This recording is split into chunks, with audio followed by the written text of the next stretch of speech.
I've never seen a community as strong as the vegan community, but I've never seen a decentralized community as much as the vegan community. It kind of goes back to what I was saying about everyone's doing their own thing, like working super hard because of the values they believe in. The VeganNation coin, a vegan coin, like just marries up so perfectly. You know, it's a decentralized currency. It's the same values. You know, it's really, you know, has the potential to be absolutely massive. You know, like, and I think what I'm really excited for is I see this being a thing where, as a cryptocurrency, it'll bring veganism to more people. And I also see it as a vegan thing, bringing cryptocurrency to more people and kind of like working together. Hello and welcome back to the Peaceful Vegan Podcast. I'm your host, Jamie Fazakli, and this week joining me, I have a special guest, a friend of mine, Scott Dunning. Scott was born and raised in Perth. After a career predominantly based in sales and marketing, Scott had the opportunity to make and sell vegan food at Camp Doogs, an alternative music festival with his daughter, Teah. After the success of that event and various opportunities which followed, Scott decided to quit his job and start a vegan food business called Roark Co. After running the business for around 2 years, Scott was diagnosed with stage 4 melanoma cancer. Scott was forced to make the difficult decision to sell the business and adjust his lifestyle so that he could focus on treatment. Despite his ongoing battle with cancer, Scott has continued to promote veganism and support the vegan community by advocating for the world's first vegan cryptocurrency, Vegan Coin, created by VeganNation, volunteering regularly with Possum Valley Animal Sanctuary, and by hosting Perth vegan business meetups with the hopes of connecting, strengthening, and empowering local vegan businesses. This is Scott's story. I hope you enjoy. Thank you so much for listening.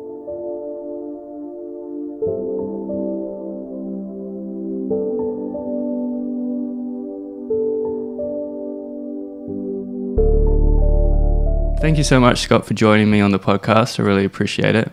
We were just talking before the podcast about a bit of public speaking that you did recently. You were, a part of the Perth Vegan Expo. How was that experience? Yeah, it was a good experience. I was there representing VeganNation and did a talk on the new cryptocurrency, Vegan Coin, and what VeganNation are about, what they're trying to do, all that sort of thing. The experience was a fun one because I hadn't done like a presentation for a long time. I guess back in my corporate days, I would have done a few more PowerPoint sort of presentations. Yeah, right. Like quite regularly. Hadn't done one of it, and wouldn't have done one of them for like at least 3 years. So yeah, right. What sort of corporate work were you doing?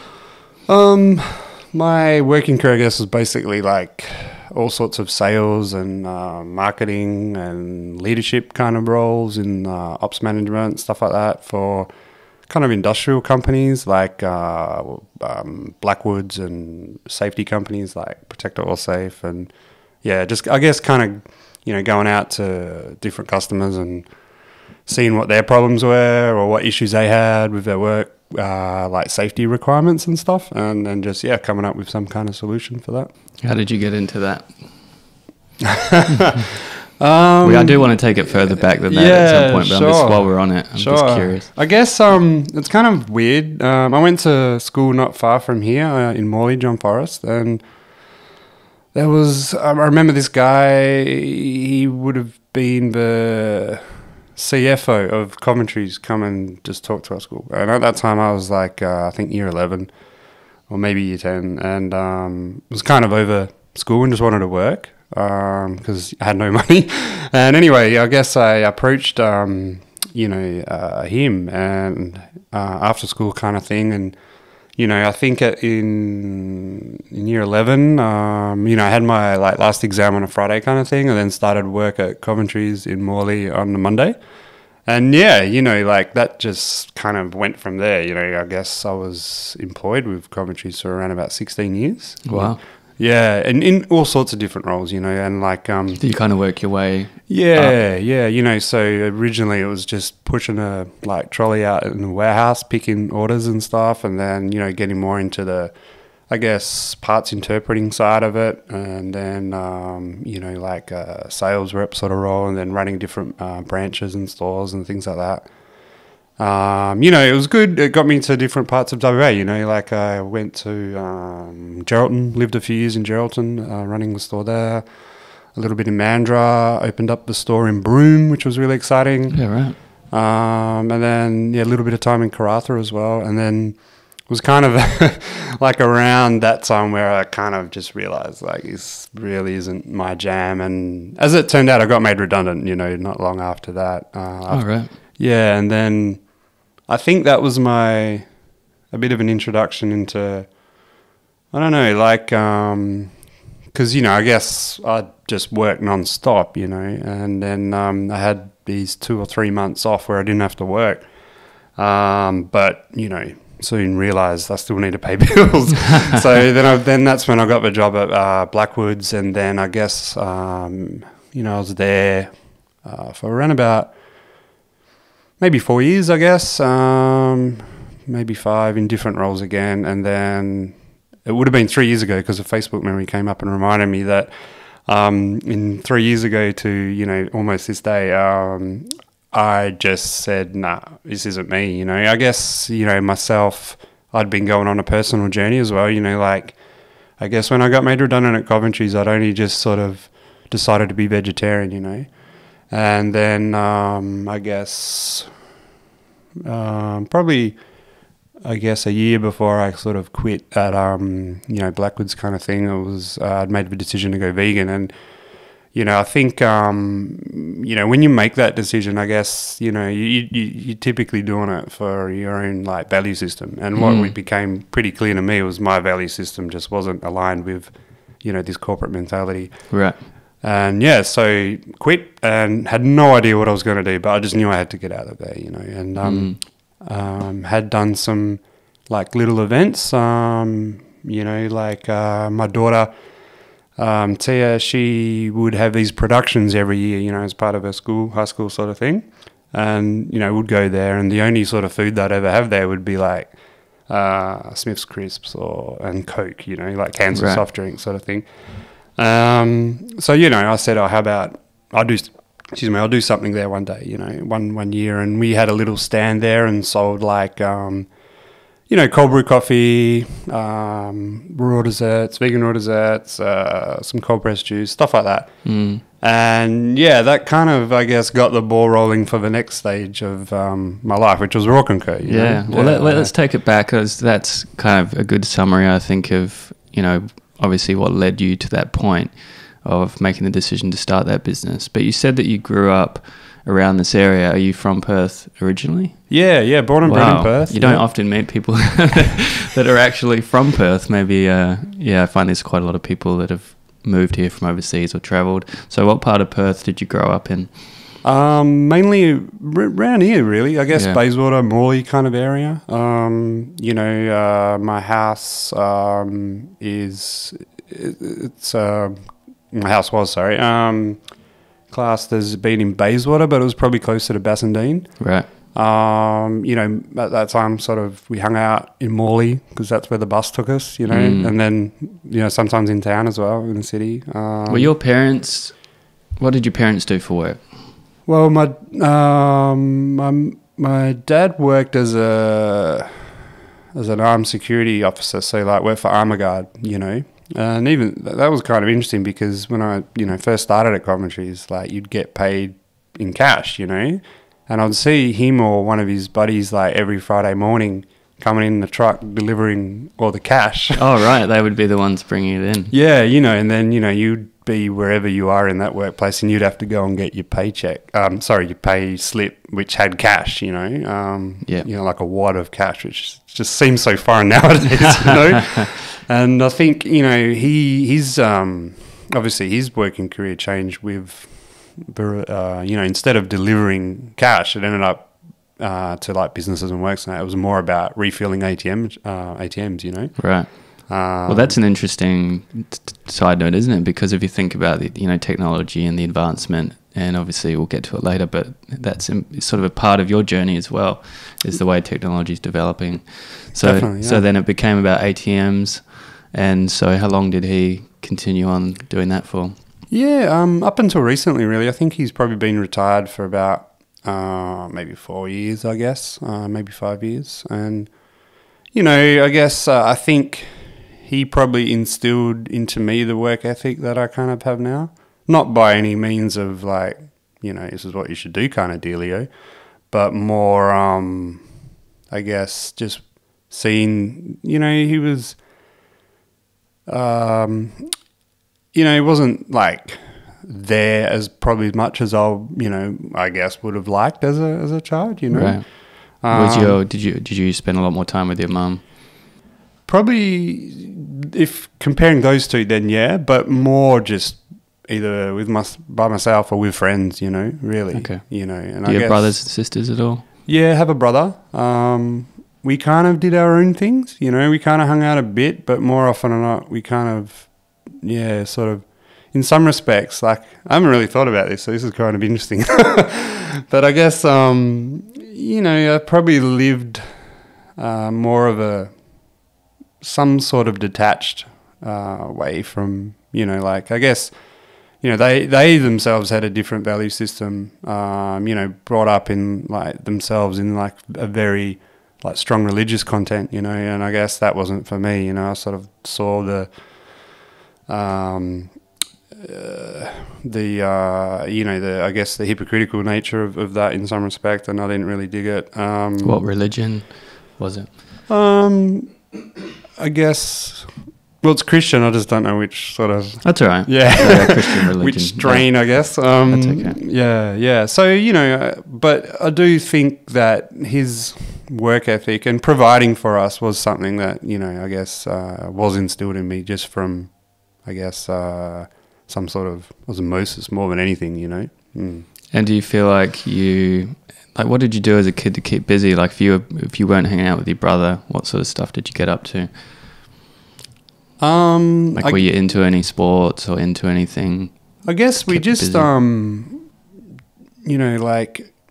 especially the area now, like it's kind of a lot more developed, but it wasn't really back then, and like you just kind of hang out in, this is going to sound weird, but like drains. Okay. No, I know I used to do similar things. I think I know what you mean. Yeah, and you just explore. Like creeks. Yeah, creeks and stuff like that, Yeah. I kind of think like with the original, like, Ninja Turtles kind of thing, hanging out in these things. And, it was kind of scary, because it was the Bayswater Morley kind of, I guess, open water scheme. I don't know what it is. There's the various, like, creeks and stuff, like all around the suburbs, and most of them are open, Yeah. So you can kind of like, I don't know, I guess jump over them and stuff, or go in them, but then there's also the big pipe that they come out of, and as a kid, like you go, oh, wow, what's in that pipe? I remember doing that too, right? And it's sort of like a game, isn't it, between your friends and you? Do you ever do that where you're like, who's going to go in? Yeah, first? And how far, and before it just becomes ridiculous, and How far did you go? Do you remember? Far enough to scare the shit out of me. And I thought, well, I'm getting out of here, and I guess we'd just like explore and stuff. I think I was maybe a bit different in the respect that my parents got me a Commodore 64. All right. As a computer for, I guess, when I was around 8 or something like that. Is that your sort of first introduction to technology? Yeah, definitely. And, I sort of joke about it, like with my kids and stuff. What was I playing the other day? The Curse of Monkey Island, like in an emulator, which is like on a browser window. Right. Whereas, I remember when I first had this Commodore 64, I'd have to, like, it was a tape player, and it would take 30 minutes to load, like, an 8-bit sort of game. That's right. And at the time, you're like, wow. Yeah, this is amazing. Look at this. Look at these pixels. And it wasn't that long ago. It wasn't that long ago. So, yeah. And what sort of stuff did you do with the computer? Like, did you get quite into that, or? Oh, you know what? I did a little bit of coding, and I'll talk about coding a bit with people because, lately I've been mucking around with Arduino and coding. Just I'm just not good at it. Like I try, and I think I don't know. I'm very envious of people that just get it and can write code and can read code. Because, I don't know, I try, but it just doesn't seem to gel for me. So back then I did a bit of coding, but not much. I mainly played games and stuff, you know. But it was interesting, you know, like I even remember like thinking about it now, like my mum taking me to this, you know, computer club sort of thing where you would take your Commodore 64, your TV. It was in the Les Hansman Community Centre. Wow, memories are coming back. And computers probably weren't small. Nah, and the TVs weren't either. So what would you do? You'd all bring in your setups and would you connect them? Nah. There was nothing like that. I don't think LANs were a thing there. That wasn't even a thing. No. So you just hang out together and play games and stuff? Yeah, you know, and I guess I'm sure there was some kind of file sharing thing going on there, but... A floppy disk. Yeah, well, it was even before that in some, like, because I remember having a tape, but then, we had so it was on tape. Like a legit cassette that you listen to. I didn't even know there was that before the floppy disk. Wow, I didn't ever get to see it. Did it have the green, was it like coloured screens? No, just like a normal tape. Oh, right. Okay. Like exactly like a tape player, either listening like a Walkman sort of thing, you know? Yeah. Wow, okay. Yeah, except for data only, you know? Yeah, okay. And so you grow up there and you're playing with your friends, you get this computer. And so at school, did you have any particular subjects, anything like that you got really into as well? I'm always curious what people were their strengths at school. Yeah, okay. I guess, I was in... John Forrest, anyway, I was in the academic extension program. So it was, I don't know what that was intended to do, to bring out the best and brightest in the public school system. I don't know. Did you finish school? I finished. I had my last exam on a Friday in year 11, and then started work commentaries Monday. And what was interesting about that is because at the time it was a case of, I don't want to do school anymore. I want to learn. I want to work. I want to earn money, sort of thing. And because not having access to any, I could see other people that could, I guess for me it was always about not having the money as much as becoming independent. Because I just want to, I want to live on my own. I want to get out of my house. I don't really share the same values as my parents. I want to get out. What age were you when you moved out? 16, yeah. 16 first, and then came back for a while, then maybe 17-ish. Right. Yeah. Was that tough at that age, moving out? Did it take a bit of time did you live with friends, or who did you live with? Yeah, we had a share house in Morley, in Munyard Way, and it was fun times. Yeah, it was fun times. Anyone that had been to that house that I'm still friends with would know, it's just a bit of a party house, as it is when you're that age, kind of thing. Of course. But in saying that, it was also... when we first moved in, we didn't even have a fridge. We had an esky. An esky? Yeah, so we'd have to go up to the corner store and get a bag of ice every day. That's like one of those stories you tell your kids, when I was young. I know, right? I had to go to school through, snow and shit. Yeah. Right? We had to go up to the shop and get the ice to put in the esky. It does sound like that. And we only had... for a couch, we had 2 milk crates and a couple of planks of wood. Wow. This is me and my friend Pete. And, Why is this? Did you just not have access to that stuff? Yeah, we just didn't have it. But we just both of us wanted to get away from our parents. And he still is a great guitarist, and we just played music and stuff like that. And then a couple of weeks later, we found a roommate who had a heap of stuff, so it was great. They brought all their stuff in. Basically, yeah, she brought a fridge, a couch, and everything like that. And it's kind of went from there. But going back to the school thing, I guess not long after joining the workforce, I was like, I think I have the capacity to kind of earn more, and I guess I'd like to further my studies. So I went back and did a mature age TE score, so what's ATAR now kind of thing. So does that mean so that you've completed high school? Yeah. And then I started doing university. I've done, I guess, 3/4 of a degree in that respect. And okay, what degree was that? That was in it was a Bachelor of Business, and at the time I was majoring in like e-business, because this is what year was it when I was first? It was 98, right? So Right. E-commerce. It's all about e-commerce and stuff. Whoa, internet. Look what we can do. And Yeah. even since then, it's changed. It's not. You couldn't even read the same books that were about that. It's totally different. That's right. It's the same with any of those fields, isn't it? In the digital era, they could change so quickly. Yeah, exactly. They would have to change their curriculum all the time, I guess. Yeah. So did any of that, did you apply a lot of that to what you end up doing with your job? What you learned there, do you feel like you got some of it? Yeah, from it? definitely. Yeah. And it was an interesting time because, I would I approached commentaries where I was working, say, hey, look, this is going to benefit you guys. How about you help fund the university fees? And they were very, I guess, at first hesitant to do that, because it was the kind of business that people just work their way up in, rather than, strange as it sounds, get some sort of university education at that time. But then they sort of got on board, and I did wherever I could, I'd apply, I guess, the university principles and I guess theory into real world examples in the workplace, and that was kind of cool. It was funny though, there was a couple of old timers there that would really, look, it's university boy, rah, rah, and it was just so bizarre, and I think whether that's kind of, we talk about, I guess, the e-business side of things, and what I was studying at that point is, and I think I've always been attracted to, and maybe whether that's consciously or not, I'm not too sure, to, I guess, innovative technologies or ways of thinking and stuff like that, Can you think of why that might be? Is it like an efficiency thing, or is it... Maybe I just like sparkly and new things. I don't know.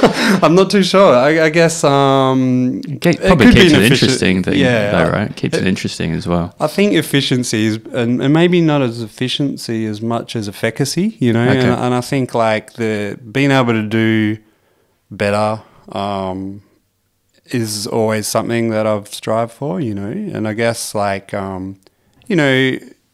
you see certain things pop up, different technologies, whatnot, and you think, wow, that's really cool. That can help X amount of people, and you sort of, whether it be it's things like 3D printing, and I guess cryptocurrency, and things that kind of distribute, I guess, the power, I guess, away from sort of a small number of individuals to a larger number, I think, is something that, I'm very attracted to as well. So it's almost like empowering the individual is a big part of that as well, I guess. Yeah. Interesting. And so you sort of touched on your vegan journey. You were vegetarian. How did you become vegetarian? What was the decision there? Yeah, it's funny. I guess I remember a friend of mine, Sarah. We're still close friends. She is the person that I guess got me to become vegan, and even vegetarian. I'd suggest. I'm just trying to think if I. Yeah. What age were you when you went vegetarian? It would have been early 20s, I guess. No, hang on. That's not right. No, it would have been mid-20s. Mid-20s. Yeah. And we started working at the same place at Commentaries, and we struck up a good relationship straight away. And they had their own canteen there, and she would always order a soy flat white, and I'd be like, I don't get it, I said, I understand not eating meat and stuff. I get that, and animals, being killed for that. But, soy milk, cows, they eat grass, they have 4 stomachs, they make milk, right? And she says, no, Scott, they're like every other mammal in the world, that they need to, get pregnant, have a baby and lactate to make milk. And I guess that was the most light bulb moment I've ever had in my life, because I was like, yeah, of course. I should know this. I'm a relatively smart person. I don't think I'm that smart, but I should know something as simple as that. And then I was like, wow, I've been seriously lied to my whole life. And it was just this weird light bulb moment. And I guess I didn't go vegan straight away then, but it really started, me questioning a lot of things and starting, I guess, finding my own information about stuff. How does this actually work? And really digging, beneath the surface. And as soon as you do, like, there's some really, and I think that goes for anything, when you start really digging below what is sort of first presented to you and you see the truth behind things, it's kind of, it's both scary but also empowering, because then, you do have the ability to make informed decisions, I guess. And I think that's kind of, that was, I still look at this day and I think, wow, how did I not know that? And super grateful for, a simple conversation like that, Yeah, and it shows you how well it's hidden. Exactly. if there's something as simple as cows having to be pregnant to produce milk isn't public knowledge, then it shows you that they're obviously actively not showing you that information. And you are just showing on the packaging, the cow in a nice green field, and they look like, and they're also made into cartoons, and it's not really, it's quite detached from the reality of what's happening, isn't it? It's super detached. And so when you looked further into it, where did you look online? Oh, that's a good question. I guess, my initial journey, I guess, was, like I said, it was pretty easy to become vegetarian, like, straight away, I think most people kind of do that. And I don't think, for a lot of people, it's like that next step. But vegan can sometimes seem, because of the way it's painted in the public and because it's not as accepted in some way by the mass, that it's seen as maybe being quote unquote extreme or strict. Yeah, I think vegetarian's like a fairly accepted. And I think that's a really good point. And I think it's also kind of flexible. And I think, like you said, it's seen as being strict. And I think it's kind of like, in some respect, as an ex-smoker, like someone that, quit smoking, when he decided to quit smoking, and you tell people, you kind of hold yourself accountable for that. And it, whether it takes 2 or 3 times or whatnot. I mean, if you're, the minute you say it and and someone sees you having a cigarette, kind of thing, I don't know. There's that negative, I guess, feeling that you've kind of failed, And I think, in some respect, I think that what might hold people back from, approaching veganism is maybe they think, if I, eat this piece of cheese this one day, I've failed, Right. As opposed to, it's a constant thing to get to, and I think, when you make the decision to do it, you just do it, and it does become pretty easy. But it's just that point to get to there, if that makes sense. Yeah, you know what I mean. I think people often forget as well that for most people it's a process. My brother went vegan overnight just because he was making a lot of drastic changes in his life, and that was part of it. But I was vegetarian for 10 years, and same thing, I didn't understand about the dairy industry and other things as well. So for most people, it's sort of a process, really, isn't it? Yeah, I think so. So it makes sense. I guess, there's all the little things that you sort of deep down what you should, I guess, be doing. And then it's all the little things that kind of help you get there. For me, the initial spark was that conversation. For me, I guess the next point was to... and I'd pretty much, I think at that time, it was only cheese, not even milk, because I decided to, drink like soy milk in my coffee. And then, it was this cheese, and everyone always talks about the cheese, and I think it was watching Cowspiracy that said, that got me, it was just that next step, I guess, to say, well, you know what, Scott, if you want a planet to be around, you just stop eating cheese. And then I think what was really interesting, at that time too, there was nowhere near as many cheese options as there is nowadays, Cheese was around, and I thought that was really good. And I just started like looking online and found a few recipes and just started making it and tweaked it. And ended up making this like mozzarella that melted really well. And, that kind of became the cornerstone for a lot of the stuff we did at Roark. I was actually going to ask how you got into that side of things. So was that sort of your introduction to I guess, hospitality or creating food and dishes? Yeah, pretty much. I mean, because it's kind of like nothing, I hadn't studied anything like that or like been, I guess, done any kind of work experience like that. It was always in different fields but I liked eating and I like food. So and you had a problem to solve. I like cheese. Pretty much, and I guess I remember like we were at a friend's party and I said, I'll bring this cheese around. And he had a wood fire pizza oven in the back and it melted really well because like I would always find like I just couldn't get vegan cheese to melt. And I don't know, there is something weirdly nostalgic about gooey melty cheese. I don't know what it is. I really don't know what it is, but there's something comforting about that warm gooey cheese, right?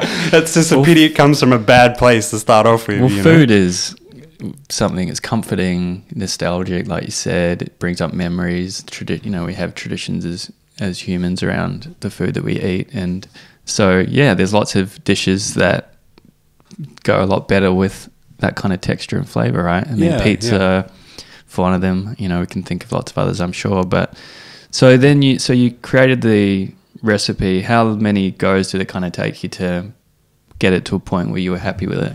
Like, how are we talking? Days, weeks?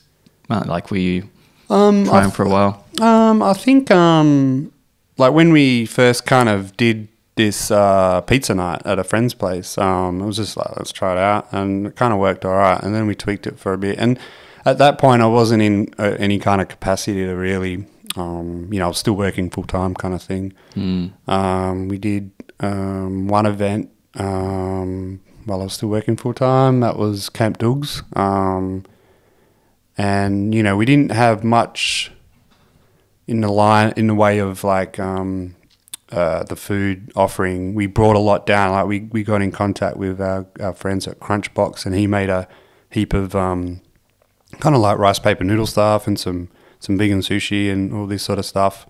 We took that down. The main thing we cooked, which we kind of went nuts on, was just avocado and toast in the morning. Right. Yeah, it was pretty funny. We had lines just for like of people, just waiting for avocado on toast, Yeah, right. And I guess that was the first time we kind of did any, like, it was me and my daughter. It was such a good event. And I think we had no idea what we were doing. Like, we packed up my ute with as much stuff as we could fit in it. Drove to this weird spot in Nanup, and did this amazing event. Saw some great bands as well. We were, what's his name? I forget his name. Karen J. Callanan. Have you heard of him? Yeah, I know. Yeah, I've seen Karen before. He came to such an our. Interesting performer. He is amazing from, and he came to our like little stand, and I was like, oh, that's Karen J. Callanan. And he gave us this tea tag as well. Look, someone snapped me as I was vacuuming in the nude, and he gave us this tea towel of him vacuuming in a nude kind of thing.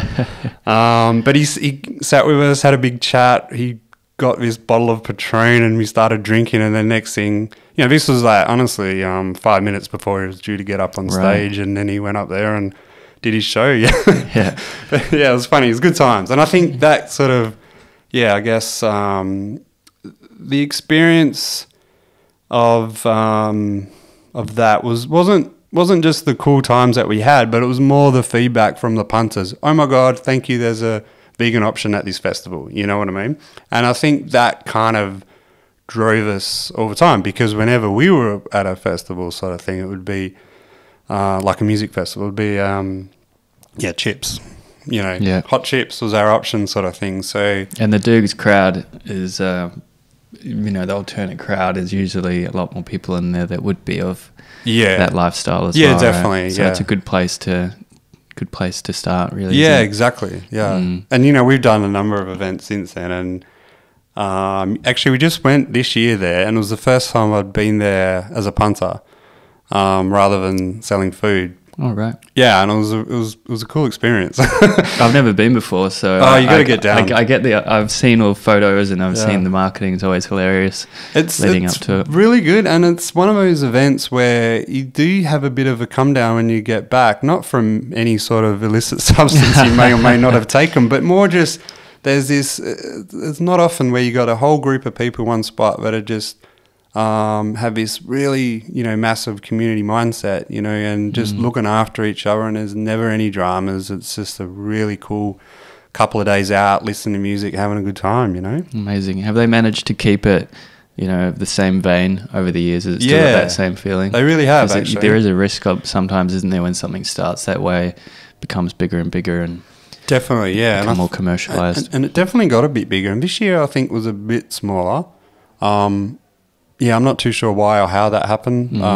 But yeah, it's definitely retained its authenticity, I guess, Oh, cool. And it's the same sort of organisers every year, and it's just a bunch of people that at one point decided to get some bands together. And I think the thing that keeps it really at that level is the lineup's never announced till the day before. Yeah. So, I don't know how anyone would want to try and sell tickets to an event like that. You've got to have a good core group of people that just know they're going to have a good time, and they're going for the experience rather than to see a specific act. A lot of trust there. Yeah, exactly. Yeah, and they've built that. Oh, that's really cool. So you got your start there of taking the food down and providing it for the people there. And so what time frame between then and when you decided to start Roark Co? What was the time frame? I guess it was probably around about 12 months, but 12 months of more working full-time and every now and then doing something. And in the back of my mind thinking, you know what, I'd like to do this. This is a cool thing. This is something that I think, could work. It's something that people dig, there's not much, like that at that time sort of going around. How regularly were you doing the events? How many do you think you did? I reckon, before we sort of went full time into it, we probably did about 6 events, I reckon. Maybe 4 events, somewhere around that number. And then there was an opportunity, a guy, oh man, I forget his name. Do you remember that One Up Micro Cinema in Perth? Yeah, I've met him before. Yeah, I can't remember his name right now either. Yeah, he's an interesting guy though. He is, and he always tries funky stuff in Perth. I've always shout out to him if he's listening. Yeah, right. Yeah. He's always pushing the barrier for cool stuff to happen in Perth, and One Up Micro Cinema was one of them. And I never got to go, but I heard that was pretty cool. It was great. It's kind of weird being in a cinema that fits 10 people watching art house movies, but it was cool. And he somehow. At the time, Rain Square had, was going through this kind of redevelopment, and their food court was really shit. And there was hardly any tenants. Most of them had gone, but left all their stuff there. And they had plans to redevelop it in the future, but in the time being, somehow he got in touch. He was sort of doing this pop-up style, eatery thing. So we did one event there, and we, teamed up for a couple of days with another friend of mine, Renee, who runs Holistically Healthy. So, and that's a standalone business now today. And, we just did, a few days selling a heap of vegan food. And that was kind of cool.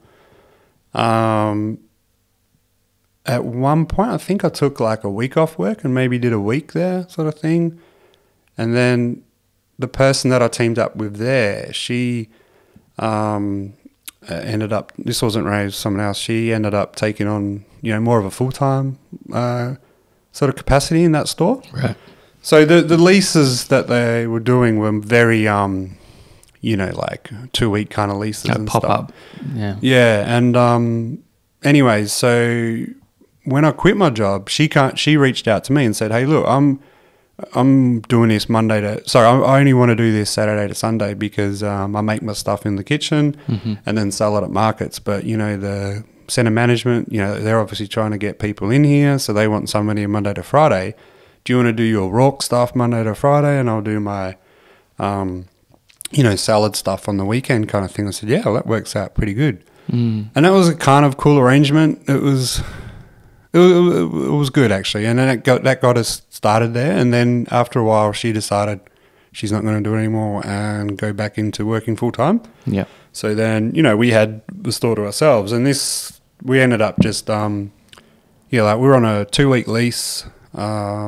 Which is pretty rare to hear. Well, I don't hear of that happening very often when you get to trial a business. Yeah, it was really good. So, we had a 2-week lease that ran for 8 months in the end, until they said, we're redeveloping, and that's when we ended up in Fremantle. But yeah, I guess, I don't know what would have happened if she hadn't sort of reached out and said, hey, look, I'm doing this on the weekends. Do you want to do it during the day? And then that's when, Roark Co started full time in Rain Square in the city, and yeah, it just kept building from there and there and there, really. It's sort of one of those turning points where like a bit of a fork in the road, like you don't know, life could have gone in a completely different direction. Yeah, exactly. Had that not happened. Yeah, if maybe someone offered me a job somewhere else and I was back to not really digging it, I don't know. It was kind of like that was a pivotal point, as well as, the conversation that I had with Sarah, about the soy flat white kind of thing.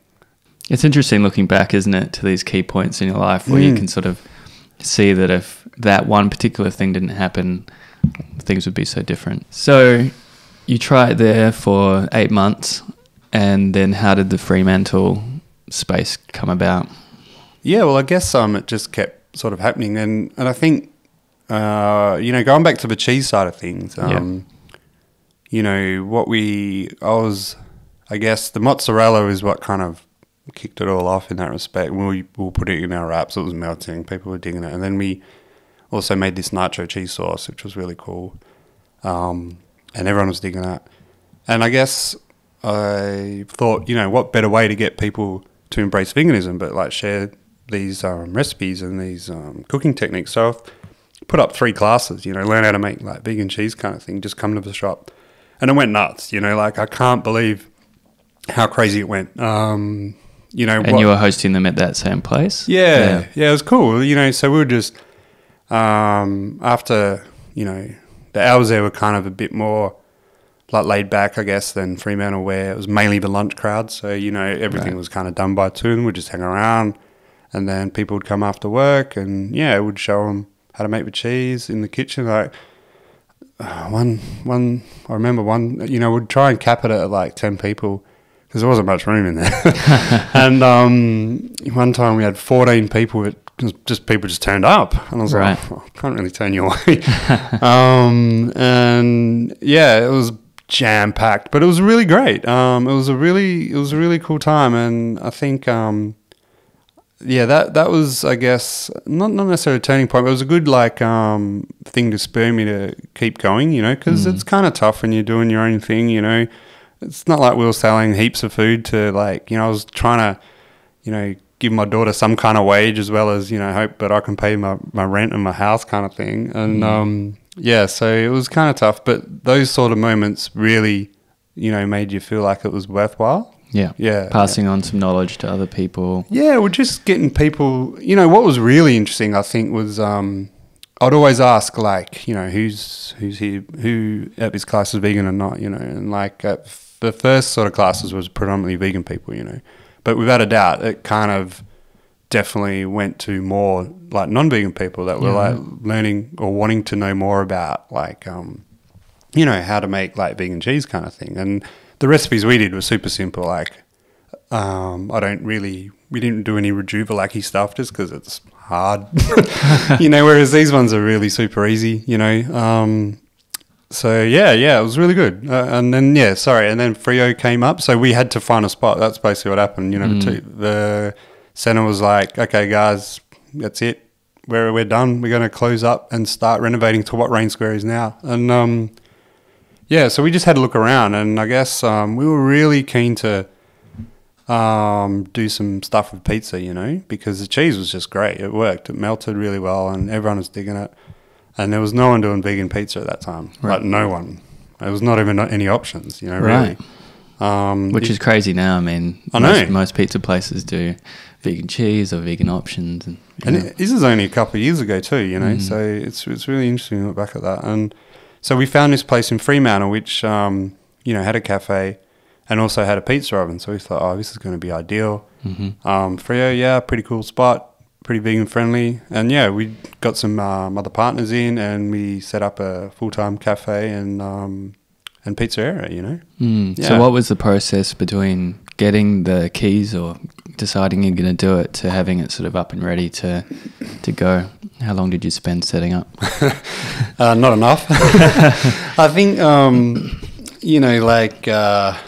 at some point in my journey to do this, I think I'd always wanted to start my own business. I just didn't know what, and I think a lot of that comes back to, things you see in the workplace that you'd want to do different if you had that level of authority. And I guess, I went to different startups and different sort of meetups to do with starting businesses and stuff. And there was this one thing that really came out. One of them, the 7-day startup approach, which is, you can basically set up a business and start doing things in 7 days, which, you can if you want to.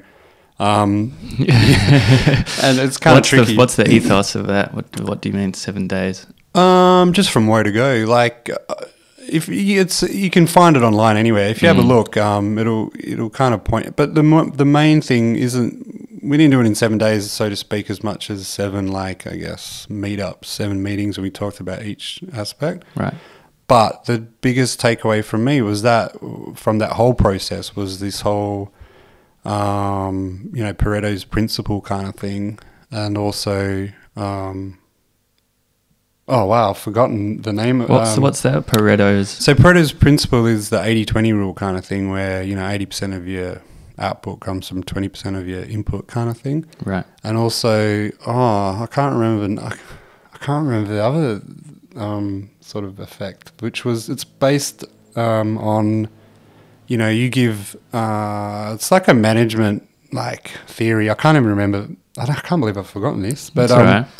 Whatever the name of it is, it's based on the premise that if you give someone a week to complete a task, it'll take a week to complete the task. If you give them a day to complete the task, it'll take a day. The theory being the work expands to fill the time given kind of thing. Right. So if you kind of apply that sort of thinking with the whole Pareto's principle, you can kind of get a lot of shit done pretty effectively in not much time, And that has always kind of been, the approach that we've taken just to make it happen. I think if you don't get me wrong, I'm not discounting planning at all, but sometimes you can kind of overthink stuff and never get to a stage that you ever ready to launch, so to speak, Don't give yourself too much time to ponder. Yeah, and because the work will fill that space you allot it, and to, I guess, know and be comfortable with the fact that it's never going to be right. I think that was a big thing, and if you accept that, well, then you can get something started, because I think it's easier to kind of tweak something that's going as opposed to kind of create a great version of something that it hasn't started yet, if you know what I mean. Yeah, I totally get what you mean. Yeah. And often as well, when you're starting a business, there's a budget that you're working with that you have to work within. And so, you could say, well, I'll wait another 6 months till I've saved up X amount or I've got this going on, but then opportunities might be missed, right? So yeah, and I think, the budget's a really good thing, because we did everything on a shoestring, really, we never had any money to do anything. It's kind of interesting. I look back, I don't know how we got to where we did, really, it was kind of, everything was done off the back of people just wanting to, I guess, see this concept successful, which is really cool. There's been so many people throughout that journey that have helped that I couldn't name them all, but I'm eternally grateful that, and it's people, I remember even moving the stuff from Rain Square to Freo, someone put a shout out on Facebook, and, then there's 3 people helping it, 10 o'clock on a Sunday night to move like big ass equipment from city into Freo, you know. Are these people that you'd kind of develop relationships with over the period of time where you were doing these other events? And yeah, I think so. And getting involved in the vegan community and, you know, I guess sharing my experiences through that and like my vegan journey, you know, I think, yeah, you know, like I think in large, the vegan community is a very supportive community, you know. And I think, you know, that is what's really cool about it is like when they want to, the support is really there, you know, and it's kind of impressive, you know. I agree. And you were involved in it quite a bit before I was as well, and I remember meeting you, and just you always had this kind of, I don't know, just wanting to help, wanting to get people in. I remember you invited me to the vegan cheese making class. I don't know how that came about, but you just were like, yeah, just come along. I'm like, well, I can't really afford it. You're like, oh, it's all right, just come. And so that was really my first taste of the community, really. Yeah, cool. And also learning how to make something that I still make to this day and share with people. So thank you for that. But yeah, I think that goes to show you, I mean, we essentially want to get more people involved in this lifestyle, right? Yeah. That's a big part of it.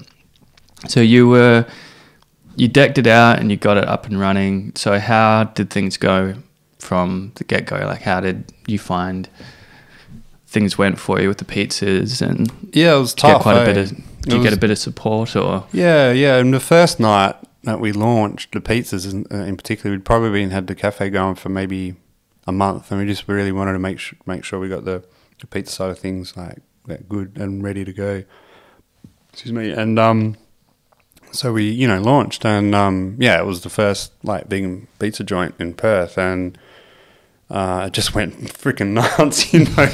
Like, it was packed. There was we never had that many people in there. It was kind of oh man, like, and the pizza oven wasn't great, you know. Like, you learn all this is good. This goes back to what I was saying about the planning and things like that. You're like, it's a pizza oven, but then there's probably different types of pizza ovens, and they work differently, right? Yeah, and I guess like the thermodynamics of it is actually really fascinating when you kind of get into it. And you know, you make this roaring fire in it, and the energy is stored in the bricks to cook pizzas, and you know, that energy runs out as it's cooking the pizza, but it's really hard to get that energy back in. Like the good pizza ovens, it kind of stores it better, you know. And the Fib, you know, bless its little socks, the Fibonacci Center, it's kind of like everything's handmade, you know, and it's not necessarily the best equipment of everything, you know, but what it represents is really cool. And I guess, you know, our learning from that was, wow, this pizza oven isn't equipped to bust out this many pizzas, you know. Right. That's what we learned pretty quickly. And you know, we had some bands playing at night, so it was a good night. Like, everyone had a great time. We quickly whipped out other stuff to keep people, you know, like fed, because yeah, it was really hard to get the pizzas out in trial time. by fire. Yeah, literally. Yeah, literally. But the response was great, you know, and I think initially, you know, and then it's like anything, you know, you've always got to try and innovate to, you know, keep people like engaged and you know, it's not, and this is something that's really I guess dear to my heart in respect to like vegan businesses. You know, it's unfortunate, but it's kind of not good enough to just be a vegan business, you know. Like there's so many vegan options nowadays, you know, like at traditionally non-vegan places, which, you know, whether you think that people should support them or not, they get supported. So, you know, like, you know, as a vegan-only business, you don't really, like, if you're, I guess, traditional sort of non-vegan business, you've suddenly got a new market you can tap into, which is the vegan business, vegan community. If you're a vegan-only business, you don't have an extra market to tap into, you know, because you're in it for a different reason. You know, you're not in it purely for commercial interests. You know, you're doing this because you're believing in a vision, in a new future, you know.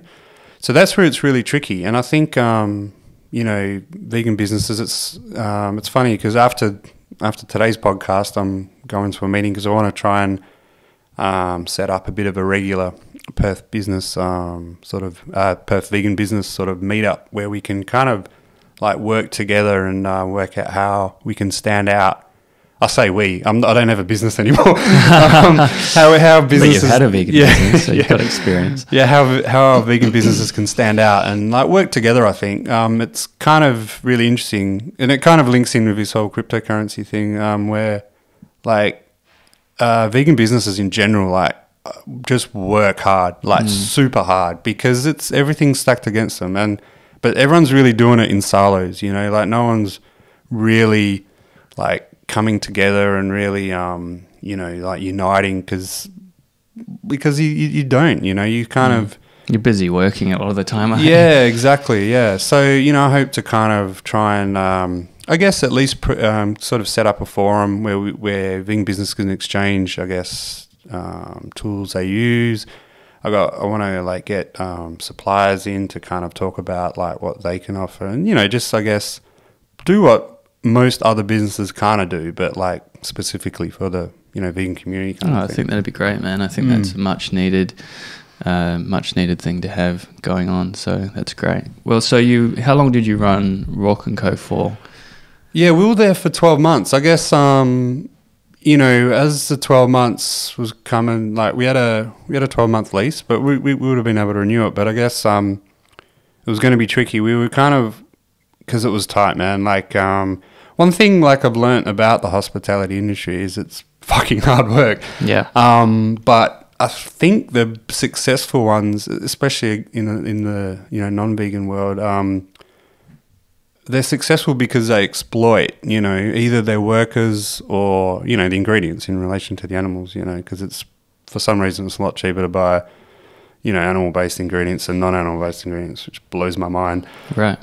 Well, yeah. I mean, there's probably a plethora of reasons why that is. Yeah, exactly. But more from the staff point of view, like my roommate was really, he came over on a 457 sort of visa from South Africa and as a chef, and like, to see him get super exploited by his employer at the time was just like.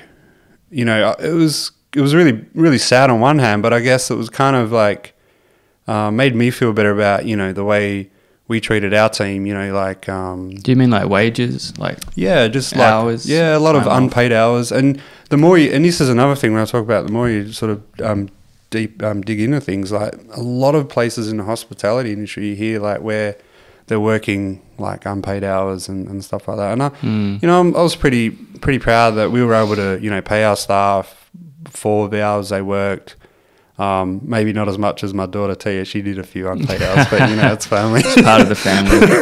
Working for the family business. Yeah. But that was kind of cool. But I guess paying them really made it tough. And you always kind of presented with this challenge where we wanted to make like vegan food accessible. That was always the thing, like make it accessible, and part of that is to I guess make it appealing, but also like at a price point that people can pay.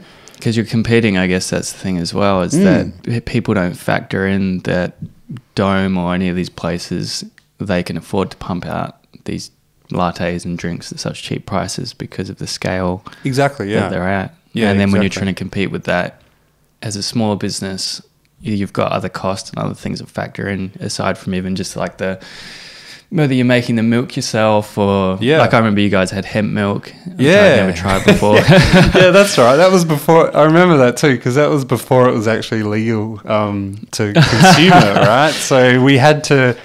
It was a really weird point in, I guess, the hemp legislation time where you could buy it at places like, say, the Body Shop as a scrub or something. You could put it on your face, but you couldn't eat it.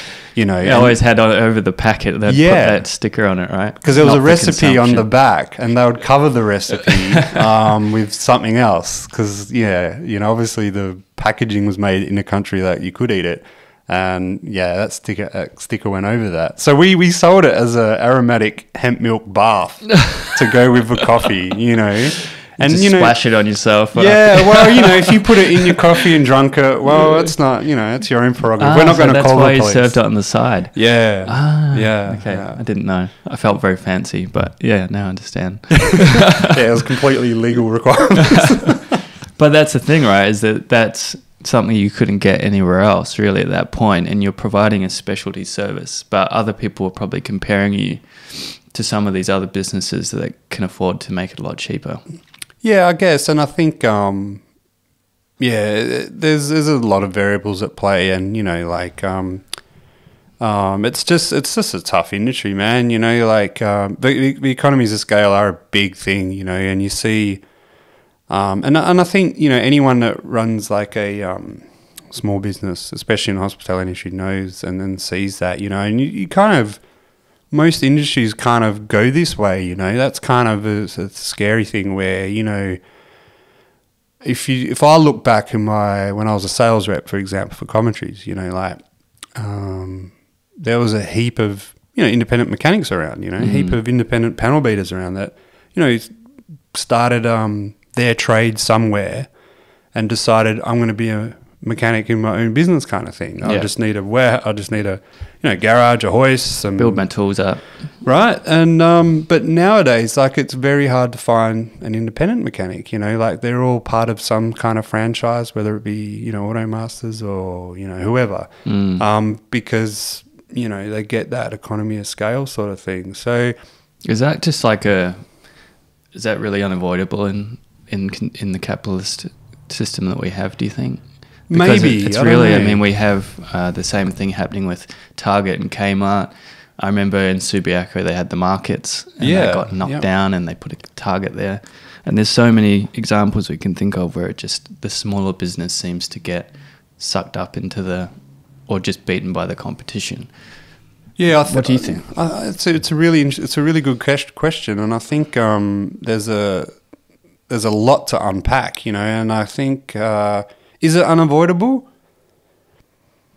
If things don't change, then I think it is unavoidable, and I guess this kind of also links to the whole cryptocurrency side of things as well, where whether it be vegan coin or Bitcoin or whatever sort of cryptocurrency you're talking about, it kind of provides a decentralized platform.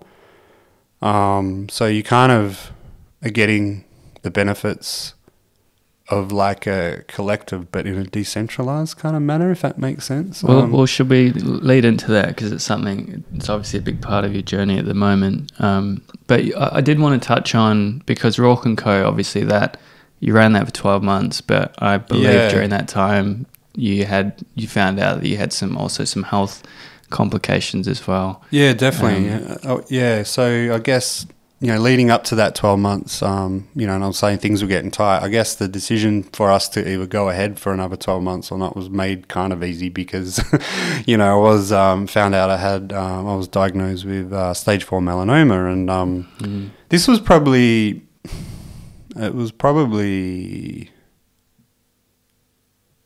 maybe 7 months into that 12 months, Right. How did you find out? Like, what was there any symptoms, anything that you noticed that caused you to? Yeah. It was kind of weird. Like a while ago, like previous to all this, I had like in 2016, I had a mole checked and it came back saying, that's melanoma, and that was kind of serious, So I went through some surgery, and they got it out. I had a PET scan, and at that time I said, "Yep, everything's fine. You're good to go," kind of thing. This was September 2016, I guess, so it was kind of around the time we were going from Rain Square to Frio, and then I think so. Yeah, it's kind of weird when I look back, because at that point I was kind of given the all clear, that everything had gone. And then in some respects, I think that gave me a license to put all my energy into trying to make like the Roark Co Frio thing happen, and be successful. So I spent a lot of time. I'm in the clear, like I can put 100% into this now. Yeah, and so, I did a lot of hours. I was probably working 80 hours a week on average, just trying to make it happen, and in September, it was on my birthday, I think. My partner Haley took me to see Tool. Not Tool. Why did I say Tool? Pond. Not see Pond at the Fremantle. Two quite different bands. I know, right? 4 letters, maybe. But they have the no, they don't even have double O. It's Pond. No. All right. Well, but we saw Pond at the Fremantle prison. It was a really good gig, and I had a glass of wine, and I was like, oh, this hurts. This is weird, like drinking this wine is making me hurt. So I had another one because I thought, like, where were you hurting? What do you mean? Just around my sort of stomach, Okay. and like, this is kind of weird. So I didn't have another one for a bit, and I thought I'll try it again, and had another glass of wine, and yeah, same sort of thing happened. So the next day, kind of went to the doctors and explained what happened, and then that started like a series of tests. So we had blood tests. Which was really weird, came back with some really weird results around my liver. And then, subsequent tests, they couldn't work it out, had an ultrasound, there was scarring on the liver, which, because of the history of the melanoma, like 12 months, or not even 12 months, 7 months prior, they were concerned that it has metastasized, I can never say that word right, through to other parts of my body. So meaning spread? Yeah, exactly. Yeah. So it spread to other parts of the body. So then that meant I had a PET scan. We were due to go to like Bali actually, or Indonesia for a few weeks. And it was, I remember the oncologist, he said, look, I won't, I can see, because I've been working for so long, we were looking so forward to this 3 weeks off, and the oncologist was kind of like, look, I won't get in touch with you unless it's serious. I can tell you really you're pretty invested in this time off kind of thing. And yeah, he rang me on the Sunday saying, look, I don't think you should go. It's spread to your liver, your muscular system, your lungs, and parts of your skeletal system as well. Wow, within 7 months. Yeah, which is interesting, from given like an all clear kind of thing to not. And I think if I look back, I think I can kind of, I can come up with my own theories, and like it's kind of stress related, not like the sort of stress where your body's just not built to work under that sort of load, Yeah, with what you're doing at Roark and there was a lot of stress associated with, I guess, the physical amount of hours, but also I guess like the emotional stress of just trying to like make it work. New the financial stress. Isn't like the first 3 years or something, like a large percentage of small businesses close within the first year or two. Yeah. It's the toughest time. It is, and I think also, like because it was something that I'd started from scratch, I think it probably had more of an emotive impact than if it was, like me just working for someone else kind of thing, It's your baby. Yeah. So anyway, I don't think the human body is just cut out to be under that stress for that prolonged amount of time. So your theory is that contributed to the health issues. Yeah, I think so, because the more I like research into how cancer works and how immunotherapy works and stuff like that, it can kind of be in check, like for a while. Yeah. But if your body's not capable of kind of looking after it because it's doing something else somewhere else, then the mutating cells can get on top of it, kind of thing. Is it to do with like the bloods, what do they call them? The red blood. So you got white and red blood cells, like you got obviously an autoimmune system. Yeah. Is it to do with stress affecting your immune system and how it functions? Yeah, I think so. I think it's just weakened so much that the T cells that are going out to try and fight what it recognises as some sort of foreign invader cell. There's just, I guess, not enough of them, or it's compromised in some sort of thing. It's just kind of a theory that I come up because it kind of makes sense, Yeah. It fits, like after being sort of given an all clear. Yeah, so it's not like I don't think it's all clear how we kind of know it to be, but I kind of feel like it's more in check, Right. I think. And anyways, like, yeah, so So then you've been diagnosed and you cancel the trip. Cancel the trip and start the first form of treatment. And the first form of treatment was what they call a targeted drug treatment. So it's 2 oral tablets, which you take twice a day kind of thing. And that's designed to, there's one, it's called a BRAF mutation. So it's designed to attack that BRAF mutation and stop it, mutating further and taking, more control, if you like. Now that treatment, it was pretty horrible. I won't lie. It was the side effects from that was terrible, and that's kind of what made the decision to we can't do Roark anymore, because I would end up with fevers of 40-degree temps 3 to 4 days. So that would start, and then I would have to come off the treatment until the fevers sort of subsided, or I was at a normal temperature. And it was terrible, man. It was the worst thing. Coming out of those fever days, I was just so spent. It was it was terrible. I honestly can't really put in words how,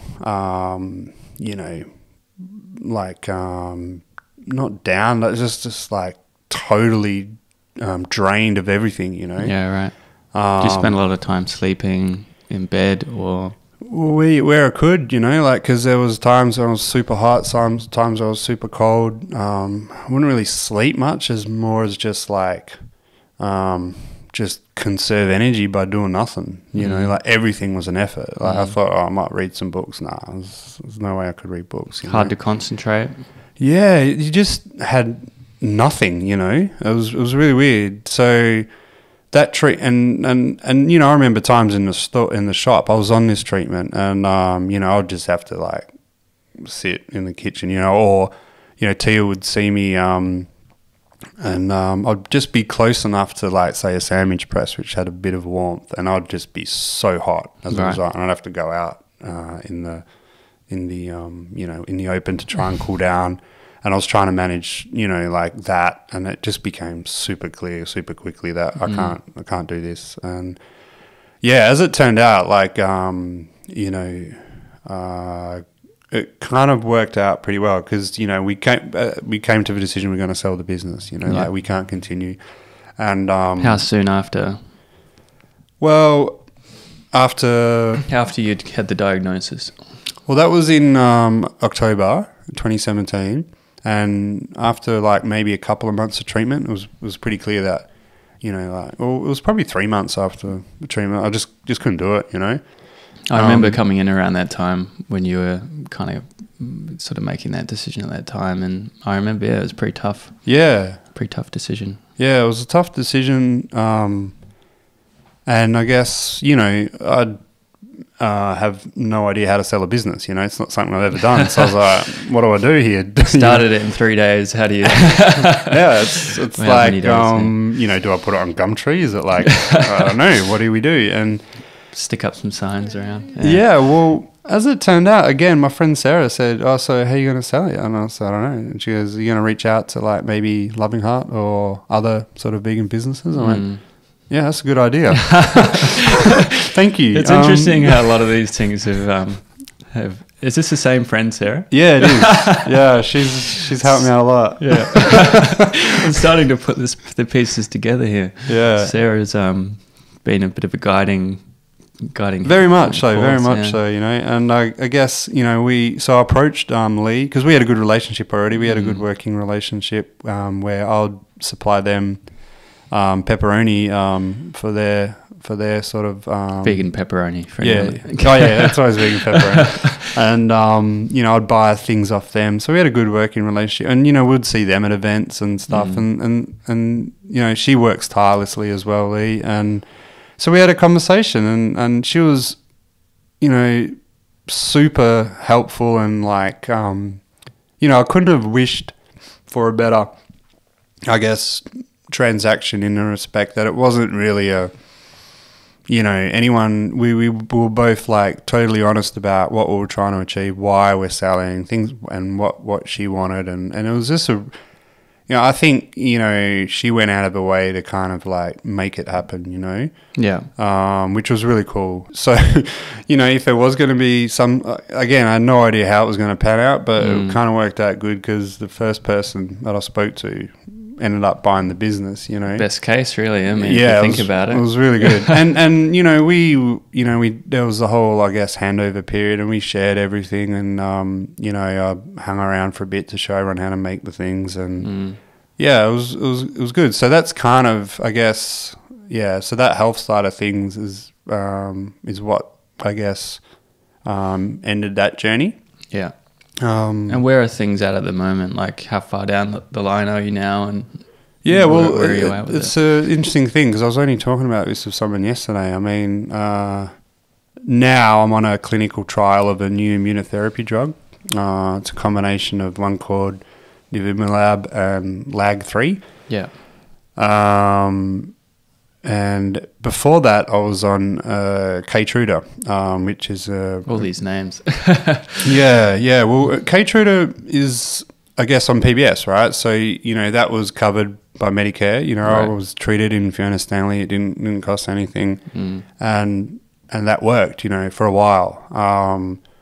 Where it's kind of funny. One of the oncologists, after being, I'll go back to switch from the first treatment to the Keytruda, the immunotherapy treatment was really interesting because I was at the point where I was like, I didn't want to be on this other treatment anymore. It was just fucking with me so much. Like, I'd rather not be alive than go through this every couple of weeks, And the oncologist, different symptoms each drug that you've taken, like very different symptoms. Yeah, but the other one's nowhere near as bad as the first one, And the oncologist anyway was kind of wanted to talk to me about switching to Keytruda because he wasn't seeing the results he wanted to see with the targeted therapy. So it kind of worked out good in that respect. And then I was on that for around about 12 months. There's a couple of lesions which they like there's one on my sixth rib, one on my liver that hasn't like responded as well as they would have liked. So there was an opportunity for this trial. I remember the conversation too. It was really fascinating. Like the oncologist was like, yeah, they're not responding how we would like, so we want to try this new trial. It's she said the Keytruda's done something. You'd probably be dead if it wasn't, if you went on this. And it's something as innocuous as that comment. I think it just made me think a lot about stuff. What's your and you only divulge as much as you want, but I'm curious, like, what your mental state has been like being faced with such a serious illness. I mean, stage 4, I'm assuming, is pretty serious, right? Yeah. So how have you found this experience mentally, like confronting that? Yeah, it's an interesting one. I think I guess going back, stage 4, it's there's no cure, right? So and statistically with melanoma, the survival rate after 5 years is 20%. So the numbers are pretty grim. But on saying that, there's a lot of things going on in the immunotherapy space at the moment. But as far as my mental state goes, I guess, I did a lot of, I guess, reconciling and things. And I'm pretty lucky, I guess, in the respect that I feel like I lived a pretty, solid and whole life. I'd given it a crack, like I honestly, I remember thinking and reflecting, like, I have 3 beautiful children who are turning into really awesome humans, like Teah, the oldest, she's 21, Jackson's 17 now, and Chelsea's 14, and they're really, like, amaze me how, I guess with it they are in relation to themselves, their place in the world and things like that. And I guess, I think if I hadn't had started Roark, there might have been this gap in my it's not really a checkbox, but like, I don't know, I guess something that I felt like I hadn't, tried it, but I can honestly, I just remember thinking like given life its best. So like whatever happens from now on, it's kind of, it's kind of a bonus, you know, in some respect. And that's kind of how I look at every day now, you know, like. Do you feel more grateful? Like, does it change your perspective on what matters, what doesn't? Yeah, definitely, 100%. And I do think having a terminal illness gives you like a really great set of lenses to view the world, you know, like because it's very clear through there, you know, like the bullshit sort of doesn't get, you don't see it. Well, you see it, but you don't, I don't know, it's hard to explain, but I think the constructs that are easily kind of can impact you don't impact you as much, you know, because when you wake up like literally every day, and when I do every day I wake up is another day I'm alive, you know, which in theory, according to the oncologist, shouldn't happen, right? So you're on bonus time. I am, you know, and I guess in some respect, like it does make you more grateful, and also the ability to pause and in life is kind of like super important. And I think it's something I probably didn't give enough thought to before. You know, I always went super hard in anything I did, and the ability to sort of step back from that and, you know, for the sake of using a cliche, like smell the roses kind of thing, like it's super important, you know. And what is that for you? Like, what's things that you've enjoyed doing during this time that you've had, you know, not working, I guess, essentially? Spending time with family, I'm assuming. Yeah, spending time with family. We definitely do a lot more camping nowadays. But also, I guess, like, I feel like my mind's a sponge and I'm always trying to learn stuff, you know. So I've been, you know, I'm learning Indonesian. I do that every day. But yeah, we are going to Lombok as a family in September, October. Cool. So I'm really looking forward to that because we haven't done a big family trip for a while. So that should be really cool. But yeah, you know, like I did a lot of research as well into cancer, and I guess, you know, my approach, how to deal with it, not necessarily just from a mental state, but like what can I do to give, you know, me the best chances of you know, surviving, healing my body, that sort of stuff, you know. So I did a lot of research around that. And, you know, like I guess, if you ever want to hear a cure for cancer, like get it, because everyone's got a story about how someone got cured, you know, whether it be vitamin C shots, whether it be, oh man, there's so many out there. And I guess, you know, I think there's so many stories out there because it touches people, right? You know, someone knows someone who's had cancer, right? And, you know, it can be quite a traumatic experience, and then every now and then someone does get kind of healthy from it, you know. So I think, I don't know, the people that I guess hear about those, they're really keen to know about it. So anyway, what I'm getting at is there's so much information out there. Yeah. How do you discern, I guess, is the question. Yeah, it's tricky. And I guess, like, my approach was, still is, like, because if I was going to do it in a scientific way, I'd kind of only do,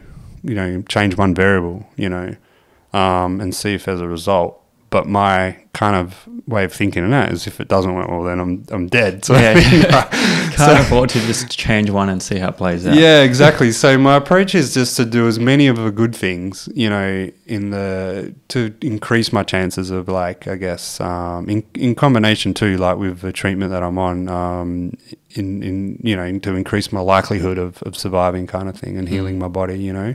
How does diet play into that? I think it plays a massive part, you know. And I think, you know, I'm lucky in a respect that, you know, I've been on a vegan diet for a long time, you know. It's weird when you go, because the Cancer Council themselves are a massive, like, support network, really cool, like a lot of super, like, enthused people doing some really good stuff. And then sometimes they'll have fundraisers and, you know, there's sausage sizzles and stuff, and I think, oh, I don't get it. Yeah. You know, like where the World Health Organization lists, you know, processed meat, red meat as a known carcinogen, you know, red meat as it may cause cancer, but like processed meat as, yes, it does cause cancer. Yeah, it kind of spins me out a bit that they don't get on board that. But it's also reflective of, the community, the society at large. But I think, I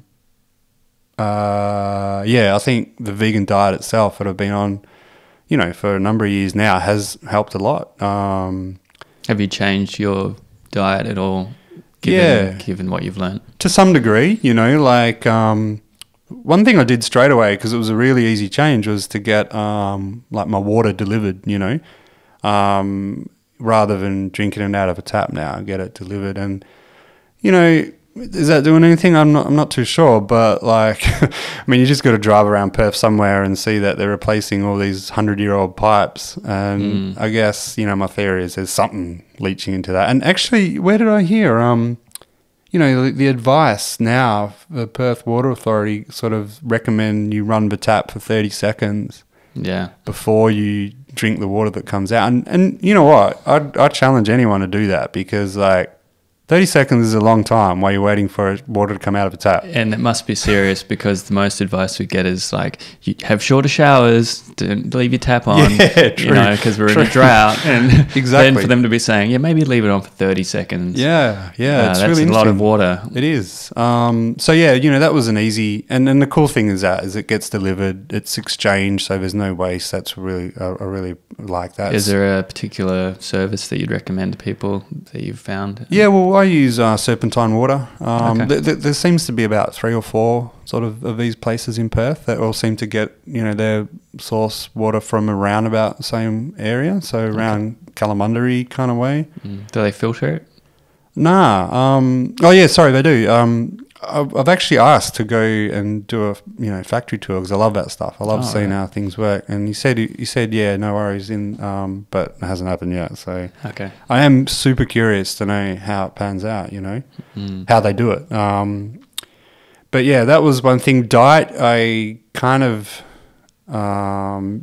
have this, I guess, approach where I say I'm eating more whole foods. And I think generally I am, but I also think probably not as much as I would like, And was that a tough one? Because it's look, I'm on bonus time. I know we're joking, but essentially, you want to enjoy life and enjoy what you're eating, and there's certain foods that you enjoy versus wanting to get healthier and get better. So is that kind of are those two things kind of at odds, or? They're not really at odds, but I guess they all come into the decision-making process, Yeah. And I guess the thing that also comes into that decision-making process is the fact that it's a vegan diet anyway. I'm doing pretty good already than most, people in Western society from what I'm putting into my body. And I guess I'm just being more conscious of it has kind of, I cut out alcohol too. I had a couple of wines last night actually, but I cut out alcohol for 7 months. Had a few more drinks, cut it out for another 4 months. So I've definitely cut out a lot of alcohol. Meditate every day. That's a super important one, I think. I have meditated every day now I saw it this morning, it was 338 days. So I'm really... Wow. Congratulations. Thanks. Man. Yeah, just want to get to 365 so I can say, I've done a whole year. And then guess... How long do you meditate for? Typically, on average, it's about 20 minutes, I try and get it up to 30, when I'm sort of on point, it's 30 minutes. 30 minutes is a nice meditation, I feel. But, anyone that is listening should, try it for 5 minutes and then 10. And then, if you can dedicate 15 minutes a day, it's amazing what difference that has on your life. And I think there's a lot that can be said for, when I talk about that pause in life, that you can kind of do that in small amounts during a day, and also manifesting thoughts into some serious actions, and that's kind of typically what I'll do when I meditate. I'll find calm, and then I'll kind of sounds a bit hippie, but I kind of focus on the areas where I know there's certain I guess lesions and cancers going, and try and I guess just utilize my body to heal itself. It's all connected. I mean, it is, yeah. and the mind is extremely powerful. Yeah, and your think perception, so, yeah. not only of pain but also healing. For sure. So yeah, I mean, I meditate as well, and I highly recommend it. The days where you don't, I mean, it sounds like you haven't had a day in a while that you haven't, but I definitely notice throughout the day it'll just completely change my mental state or how I feel. So do you use an app, or do you use... Yeah, I do. I use Headspace, and I find... And they actually had a really cool... they've got all these different like packs in their subscription. And they had a really cool cancer pack. You know, the guy that kind of does the voice, he obviously had some sort of journey through cancer himself, and... You know, there's like I guess a 30-day kind of pack on, you know, coping with cancer, and that's a really cool little meditation, I think.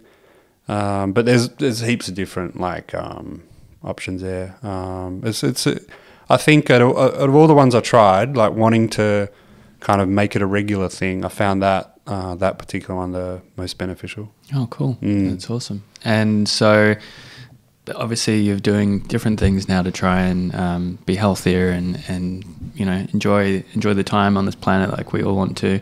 And so you have become interested over the last few years, it seems, in cryptocurrency during this time. Was it during the time that since Roark ended, that you got involved? Yeah, pretty much. I guess, you know, I'd kind of heard about it because at one point it was all media was talking about, you know, and even I remember at Roark, one of the other occupants in the FIB Centre was a financial planner, and you know, she was talking about cryptocurrency and Bitcoin in particular, and just the value of it going up and up and up and up kind of thing. More than anything, I just didn't know enough about it. I was like, what is this? What is cryptocurrency? I don't understand. And then I saw a documentary on Netflix about it, and it was kind of cool. Like I guess. You know, it appeals to everything that I like, where, you know, it was kind of at the time of those real big banks in the US, you know, just folding and doing some really bad shit with all the money that they'd kind of like got off the stock market crash kind of thing, or maybe that was a bit before. Yeah, I think it was related to the whole subprime thing, but I think it was more like where these banks that have like just collapsed, you know, the big, you know, I guess, you know, the chiefs of the bank still somehow walked away with a shit ton of money kind of thing. You know, not much prison time or all sorts of, like, to me, it just seemed like, considering the anguish they put a lot of people in, like, seemed to get off scot-free. And also the government, like, the US government, like, really bailing out a lot of these banks, because if they didn't, you know, there'd be a lot of people unemployed kind of thing.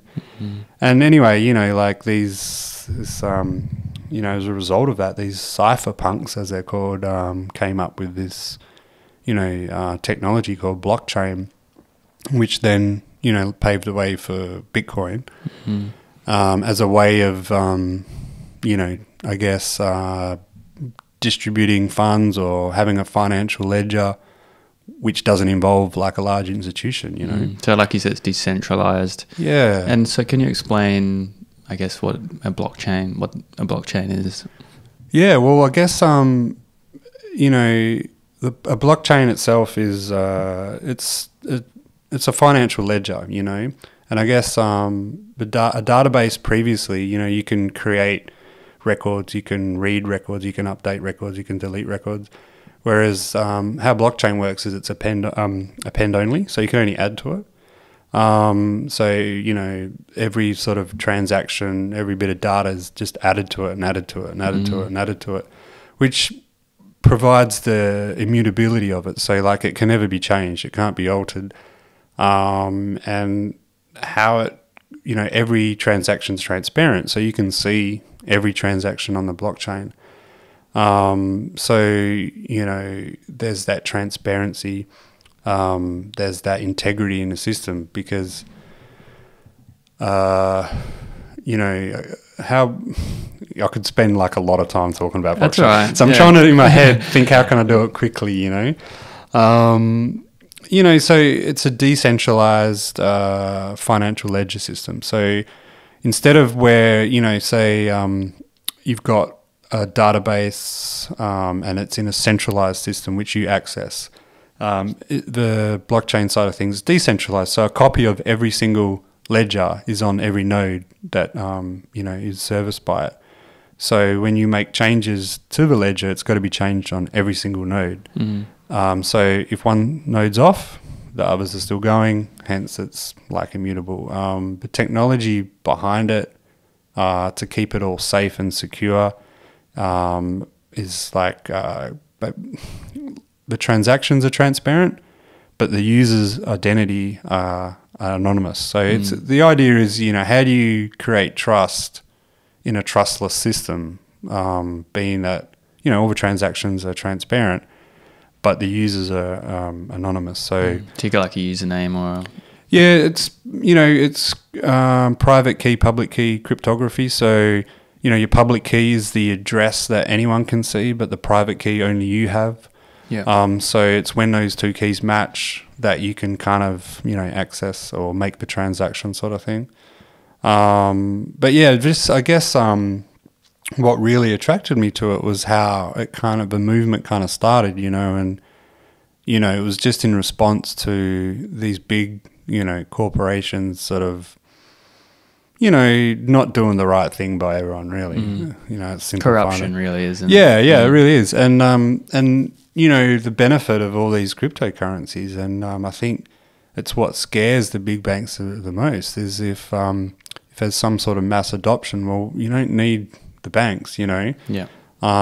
Because you're dealing with everyone directly in a trustless environment, that has been sort of given trust through the technologies, And so how did you buy some coin from some Bitcoin and try it in some other way before you got involved in vegan coin? Like how did you start getting involved? Yeah, it was kind of interesting because it's funny because like I said, I was fascinated by the technology and I thought, maybe I can I kept hearing mining and I thought maybe I can make some mining because I bought originally I had this like $50 laptop that I got from Russell's Auctions. It's a piece of shit. And I thought, I'm going to spend more time, I'm going to buy a decent laptop. I bought a decent laptop. I thought, maybe I can do some mining and like earn some sort of income from that. And when I looked into it, I was like, no, that's not how it works. Like the hash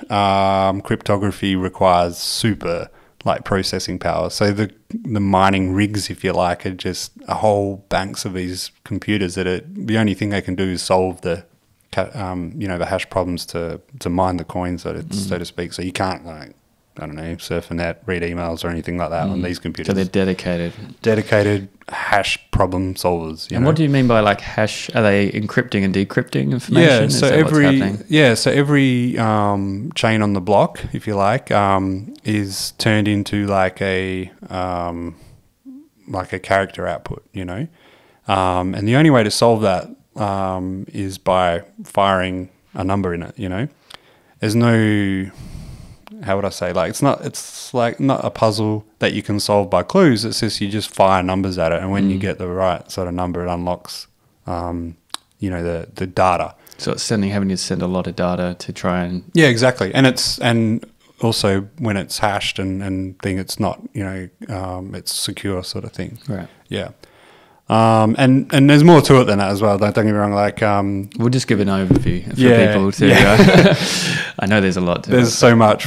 Start talking Merkle trees and all sorts of things and SHA-256. Anyway, but yeah. So I quickly realized, no, I'm not going to mine stuff. And then I thought, maybe I can do some trading. Like, that seems pretty cool. And I just like had a little bit of a play around, and that was kind of fun, but it was kind of stressful as well. Like. My brain's always been kind of tuned, I feel, to pick out patterns in things, and like, you start looking at charts and stuff and thinking, oh man, like you just start seeing things and like making predictions. And I guess if it comes off, you kind of like, it's almost like a confirmation bias, and you say, oh yeah, I did that, I saw that coming. But really, did you have an impact? Nah, and when it doesn't come off, you find a reason why it doesn't, Yeah.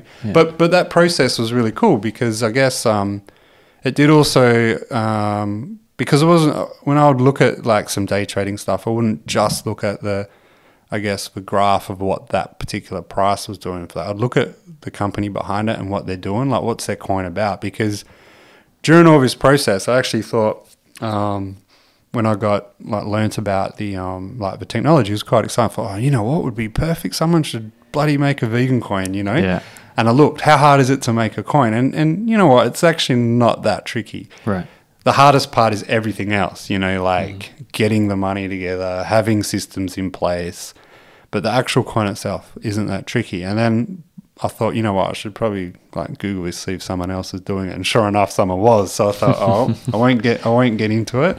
Had a bit of a look. Thought, this is exactly kind of what I was thinking, Great minds think alike. Yeah, but I kind of just parked it for a while, and got into sort of the trading side of things and minimal. It was more fun, and it wasn't never much involved. But I played around with some Bitcoin, some Ethereum, some Steemit, some game. There's so many. For anyone that's up with all the lingo, they're going to be... Yeah, maybe. One of the coins was an Omni coin. An Omni coin. Yeah, and I thought that was kind of funny, because it's kind of, a non-vegan, being an Omni. And that one did all right, actually. And was it related whatsoever to anything? No, just called Omni coin. Yeah, okay. It's just called Omni coin. But what did become apparent was, there's a lot of, altcoins out there that they don't actually add any value, they're really, there's nothing why they exist, I have no idea, but then there's a lot that actually do. And the ones that really seem to create value built a community. Steemit's a good example. Steemit is it's not just a cryptocurrency, it's also this massive online community where you write blog posts and, you get rewarded in Steemit coin, depending on a number of factors. But, that in itself builds this massive community. And, the coins that seem to kind of hang around and go well are ones that have a large community. And I guess, that's kind of, again, going back to VeganNation and their vegan coin, there's this massive community of vegans out there already. There's 300 million vegans worldwide. If 2%, I think, if 2 to 3% of that number sort of got on board with the vegan coin, then that's more people that are using Bitcoin today. Wow, really? Yeah, okay. Yeah. So it's fascinating, the numbers that and the potential that I guess is there for VeganNation and the vegan coin to really do some good in the world. What do you see as being some of the big benefits of vegan coin and VeganNation getting involved? What are some of the benefits of that? Number one, I think, is because their whole reason for existing is to promote veganism, and their goal is that they want the world vegan by 2026. Which is this amazing, aspirational sort of target, I think. I guess. It started with this guy who was on some cycling trip in Austria, I think. Right. Isaac Thomas, he's the CEO. And he was just really hungry. And he couldn't get any vegan food anywhere. And he was looking at all these houses and he kind of thought, I'm sure one of these houses would have a vegan household. And if they knew the kind of predicament I'm in, would gladly offer me some vegan food. So that kind of started the ball rolling for, VeganNation in a decentralized food sharing platform. So I think where it's going to benefit people is it's going to make veganism a lot more accessible. Plus, it also encourages the vegan businesses to give them a voice, amongst kind of like what we were saying before, in relation to it's kind of harder to stand out as a vegan business nowadays with a lot of other traditional, I guess, businesses offering vegan options and that. But number one, I think one of the best things anyway is that the money stays in the vegan community, that amount of funds that you spent on, buying like a yoga service in Fremantle, for example, maybe that costs I don't know, 10 vegan coin to provide that, to partake in that. You know that person will then use that vegan coin somewhere else in the vegan community. So it stays within the community. Yeah. I mean, don't get me wrong. You can opt to, exchange it once it's a listed like cryptocurrency, like any other one. You can exchange it. You'll be able to exchange it for other ones. But I think will be the strong part about it is most people will definitely hold on to it and watch it grow, and not just watch the value of the coin grow, but watch the value of the vegan community grow. So you buy in. I remember your talk. You sort of said before it launched, you could buy it at a certain price. Yeah, and then it would go up from there. Have they launched? So the pre-sale's launched. Yeah. So that means you can purchase the pre-sale tokens. So you can go to their website, which is VeganNation.io. You can purchase any amount. And then I think they're kind of talking in about 3 months it'll be at the ICO stage, then it will be, you can exchange it for whatever. Businesses that are signed up will accept it. Perth's gone really good so far. I think we've got like 20 businesses signed up. Hopefully we can get a few more in the other parts of Australia. So that means that they'll accept vegan coin, yep. So you can trade directly with them. Yeah, which is super cool. It's, I've never seen a community as strong as a vegan community, but I've never seen a decentralized community as much as the vegan community. It kind of goes back to what I was saying about everyone's doing their own thing, like working super hard because of the values they believe in. The VeganNation coin, vegan coin, like just marries up so perfectly. It's a decentralized currency.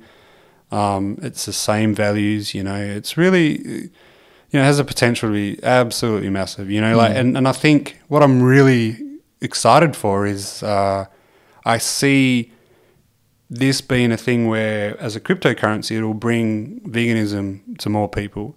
And I also see it as a vegan thing, bringing cryptocurrency to more people and kind of like working together. So what happens if, like, let's say a billionaire that's not vegan buys millions of vegan coin? Does it really matter if other people, is the idea to get people that aren't vegan to invest and to grow it? Because obviously at any point they can kind of trade out and take their coin out, right? Yep. But does it just only strengthen the vegan community in any way, or help the vegan community by having outside investors? Yeah, 100%. And I think I also think there's a flow-on effect to that too. When you're not a vegan and you invest in this, you want to see it success. You want to see it succeed. So, you're going to be more inclined to embrace a vegan lifestyle, that's an interesting point. Yeah, I hadn't thought of that. And I think also the other thing which would be, VeganNation has all these, goals in mind, like I said, the decentralized food sharing platform's one. What we'll launch in a couple of weeks will be the business listing of everyone that's kind of that's signed up already. So all the businesses that have signed up, there's an app you can download now on either iStore or Google Play, and you can see kind of like Happy Cow, where you'll see the closest kind of retails to you, sort of thing. In about a month's time or so, then there'll be an online marketplace, kind of like a vegan Amazon, so to speak. So you can then buy, if there's this company in, say, South Africa that manufactures these really cool, pleather kind of shoes, like the pineapple leather shoes or something, you could buy them from there. It's going to be so good, because there's so often, even with like shoes and things, where I'll be on eBay or any of these platforms, and you obviously some of these, you might find a vegan pair of shoes or whatever, but you don't know who it's owned by, you don't know where it's going, you don't know what their ethics are. So I think that's going to be really powerful. Oh, massive, and I kind of look at, there's this really cool store in Melbourne, Vegan Style, and I really like their ethics, where they only will sell brands that are vegan, so they don't sell Doc Martens, for example, because while they've got a vegan range of Doc Martens, most of their shoes aren't, Yeah. and that's kind of the same ethics that are employed at VeganNation. Whereas if you can't be like I don't know, Joe's Steakhouse, who offers a couple of vegan options and be on there. That's not how it works. You've got to be a vegan business. So yeah, it's super cool. That I guess, and the benefit of that, because it's all on the blockchain, everything's transparent. So you can see where the transactions are going. It's super exciting. And I guess going back to your question about the non-vegans purchasing Bitcoin, etc. That's how, I guess, in the past, a company would typically raise funds with an IPO, and selling part of that business, which you then own, in exchange for, money to invest in projects and capital and stuff like that. Whereas, this crypto space, it's more about ICOs. So you pay for the coin, You don't own the business. You don't own a part of the business. Yeah, you own the coin, which you then can exchange for whatever, or hold on to it, and hopefully it grows. All sorts of things. But those funds go directly to purchasing and paying the staff that work there. Paying the the whatever, I guess, operating costs are associated with that business. I think last time I checked, they'd raised $9.5 million. Right. And I think off memory it was 10 million minimum to kind of get going. So that's why I think in 3 months it'll kick off. Some really cool ambassadors getting involved now as well, like Jerome Flynn from Game of Thrones. He's been mentioned in quite a few articles recently. Cool. He was Bronn. I knew you were a Game of Thrones fan. Yeah. Did you know he was vegan? I knew a couple of the people on the show are vegan, yeah. I was really surprised when I saw, because I knew Peter Dinklage, well, I thought Peter Dinklage was, but Jerome Flynn, so he goes around talking about like VeganNation and stuff. And I often wonder what impact they had within the cast and crew on the show. Yeah, well, he I was reading it today actually. He said at the start of the series, he had to bring his own like nut milk in, but by the end of it, I guess after, lots of money going in, there was 3 options of plant-based milk that you could choose from when you were there. Awesome. Because in that show, obviously they have, and I don't know if they're real animal skin or not, but they obviously wear all these big animal furs and leather. A lot of that gets used in the show. I always wondered whether that would be difficult as a vegan working on that show. That's a good point. All the different animal products and things. That's really awesome. So you're getting some of these high-profile people involved. Now, what's your kind of role within? I mean, you don't really work for these guys, right? Or do you? No. You're doing this as a way to sort of spread the message and to grow it. Yeah, exactly. More so because you believe in it. Yeah, 100%. I've purchased some vegan coin as well. So my hope is that it increases in value, and then the amount that I bought I can use to purchase other things in the vegan community. I'm pretty excited if the investment that I've made in this, I can just use to, buy either records or, go out to eat, or, clothing or other experiences from like vegan businesses. I think it's pretty exciting. So I'm hoping obviously that the amount that I've, put in for that will grow. But that's not really, the main reason for me. Like I said, I think we were talking about it off air actually beforehand when we were talking about how hard it is to kind of be a business nowadays. And that's, something that's, really close to my heart as someone who's ran a vegan business. And, it's good in seeing some of these big name businesses have vegan options and being aware of it. But I've always been a believer it's like you're not really making too much change unless the butcher decides to stop selling meat and, rather than having an option, so to speak. And I think, to try and stand out in the vegan landscape now is kind of difficult, So we've got to really innovate, make it easier for people to become vegan, you know, like make it easier for people to want to, you know, I guess, you know, demonstrate their social conscience sort of thing, you know? I guess like I've heard lots of different points of view around the support, which companies and businesses we should support as vegans. And there was an interesting talk I watched, and I can't remember his name out, but he wrote the book, How to Create a Vegan World, a Pragmatic Approach. And he kind of talked about, you know, pragmatically how we're going to create change, and idealistically how we'd create change. And what are your thoughts on vegan options? Because he was talking about, really, I mean, we want KFC to go vegan, right? Or we like want, how are we going to get rid of these businesses essentially unless they do go vegan? So what are your thoughts on still supporting vegan options versus vegan businesses?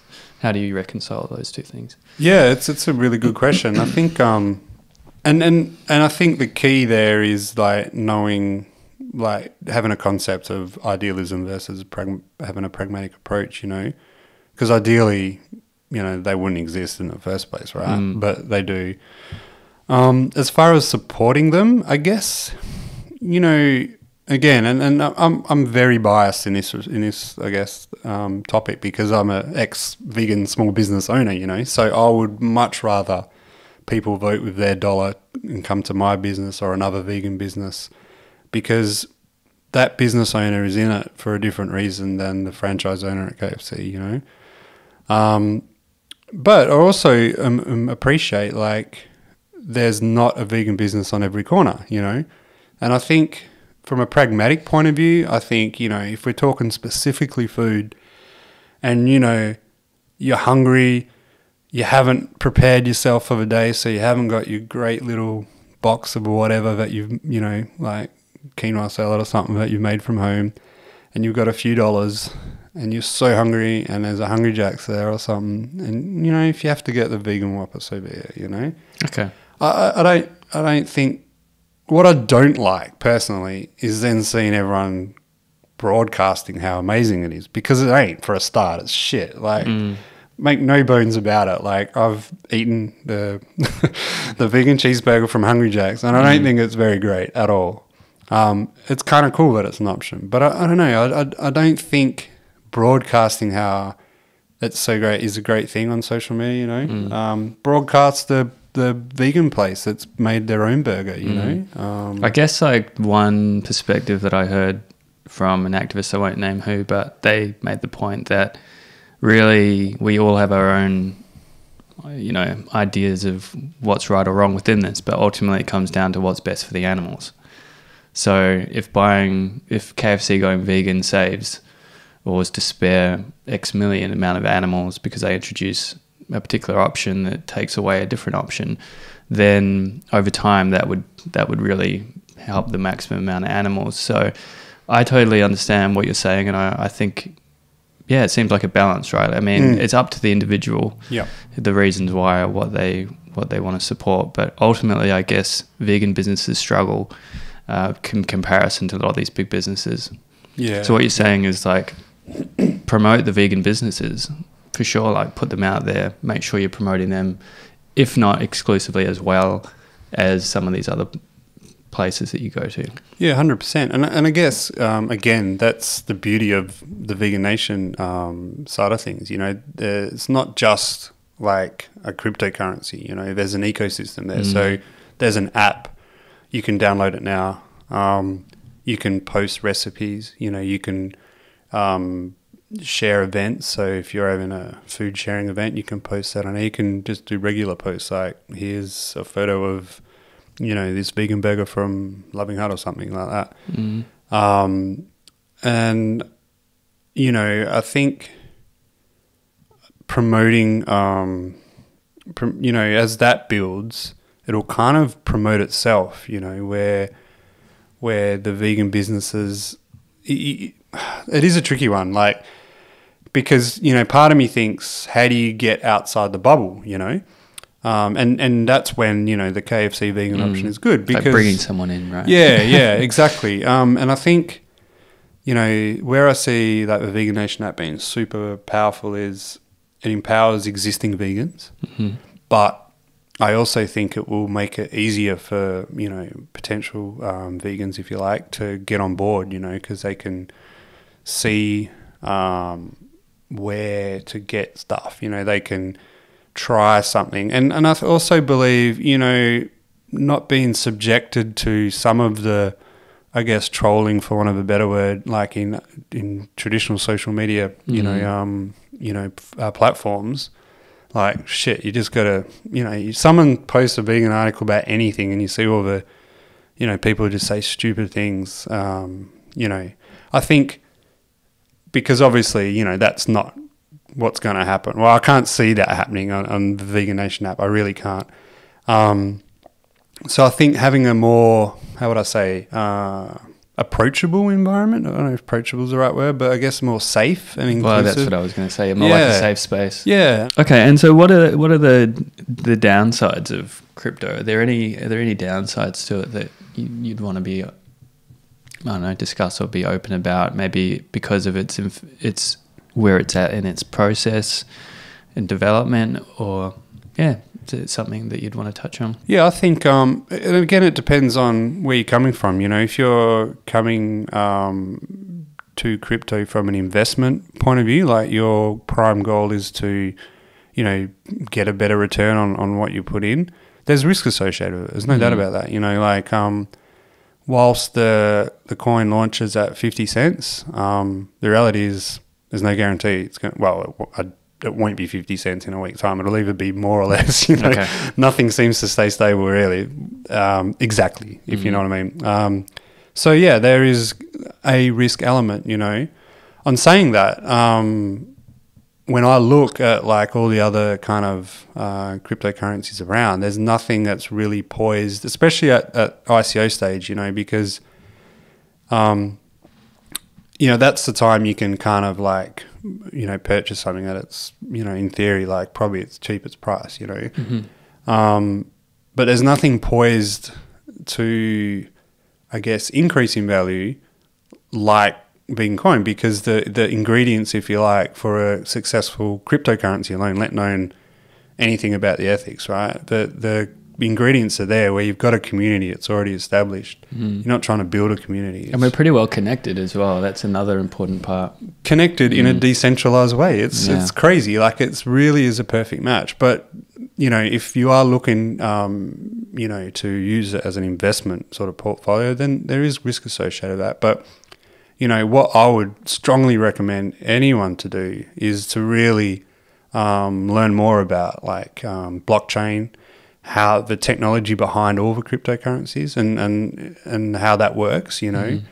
The different networks, for example, like Bitcoin is Bitcoin, you know, and that's kind of like the US dollar of the cryptocurrency thing, you know. Everyone's, it's kind of like the one everything's compared to, yeah, and you can exchange it with everything. Is there a documentary or is there any resource that you'd point people as a starting point? There was a good documentary on Netflix, but I can't remember its name. Okay. But it was more about... put in Bitcoin. I'm sure, yeah. I'm sure I will. But it's more that...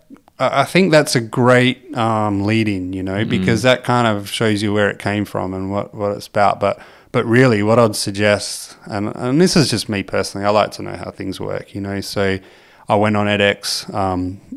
I've studied a lot of things on edX since I've, you know, stopped working. I'm not sure if you're familiar with that, but that's a, you know, online sort of university courses. So it's edX.org. They're all basically free unless you want some kind of certification, then you pay some sort of fee, you know, but the course material is all free, which is really cool. And there's quite a few different like blockchain technology ones and cryptocurrencies at large. So you can really get to the dark details of how it all works, which to some degree it blows my mind. Like when we start talking coding, I can't deal with it, you know. Yeah. But the principles are there, and it's a really cool. Like, I think it's like anything, you know. There's no doubt there's some how would I say, question of trepidation in relation to the cryptocurrency side of things at large. You know what I mean? And it's new, right? It's new.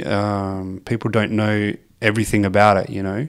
But if you're relying on like media sources for how you learn about it, you're never really going to get a good point of view. You know, it's going to be sensationalized just in its pure nature of what it is. But if you take the time to really learn how it works, you know, that'll give you the confidence that you need. And before it gets overly saturated anyway, because once it reaches that mainstream point, I'm assuming it'll potentially stabilize a lot more. I mean, economies always go up and down, things change. But yeah, you'd assume that the earlier stages would be the time where it would be the cheapest, or definitely the best time to get into it. Yeah, and I think when any cryptocurrency business is in the ICO stage, like pre-ICO stages, you know, they're exchanging the token, if you like, for a certain amount of money, right? So which is going to fund their business operations. You know, post ICO, it's exchanged with other people that already own it. Right. So there's usually like incentives to you know, buy it before ICO, right? Because obviously that puts more money in the VeganNation coffers to enable them to roll out their program. So, you know, whilst it launches at 50 cents, you know, you might be able to, I'd have to look at the website to get it, but it might be like if you spend like $100, you might get 10% extra sort of thing, you know, all that sort of stuff. Well, and it works, but it benefits both parties. Exactly, to get sort of like, I guess, without knowing too much of how it works, like Kickstarter, essentially, where you're funding the project, therefore you get incentives and benefits and that kind of thing. Yeah. Oh, that's really cool. Is there anything else you'd like to touch on in terms of VeganNation or Bitcoin or anything like that as well? I guess you know, like I said, really, I you know, strongly encourage everyone to, like, you know, find out more by doing some of these courses, for example, or even just like researching a lot, but also like not to be like afraid of what's kind of happening. You know, to me, it's super exciting because, you know, I don't have a good I can't really say anything good about banks, you know. I don't know too many people. Well, they charge us fees, and there's lots to it. I remember getting just crushed every time I wouldn't have an ATM with the same bank nearby, and they'd charge you $2 a hit, kind of thing. But isn't it funny? Because then we hear about like how, you know, if you look at our 4 main banks, how every quarter there's like their profit like statements are massive, like billions of dollars. Well, it comes from somewhere, you know, like. They're not actually really, you know, creating a product and then selling that product at a margin. They kind of are, but they're not really, you know, manufacturing something, so to speak. But that money that they're getting lots of is all coming from us, you know. From interest, really, isn't it? I mean, essentially. Yeah, interest, fees, name it, you know. But, you know, you just see the results of that banking Royal Commission and some of the attitudes in that and some of the really... I don't know, man. Like when you start charging people that have died fees, you know, for a long time and ask them to be paid, like it's kind of wrong, you know. Well, they've had a monopoly, right? I mean, literal monopoly on the market. So I think it's important as competitors to be able to, create competition to drive them to have to innovate and to keep up, really. I mean, the same things happened with taxis and Uber. I mean, it felt like taxis were extraordinarily expensive before Uber came along. For whatever, it doesn't matter what you think of Uber or its services. At least it did create a competitive edge, right? Yeah, exactly. And I guess it's similar with this. So, do you see banks being like, will they buy crypto or will they create their own crypto? Well, they have. They have. Okay. Yeah, you know, if you look at Ripple, Ripple's a bank cryptocurrency, right? Its little code is XRP, but yeah, it's Ripple is the bank one, you know. And it's funny, you know, because you see initially they were all about, I don't know, it's almost as if they had a meeting amongst themselves to rubbish all the cryptocurrencies, you know, because they could see the threat that it posed.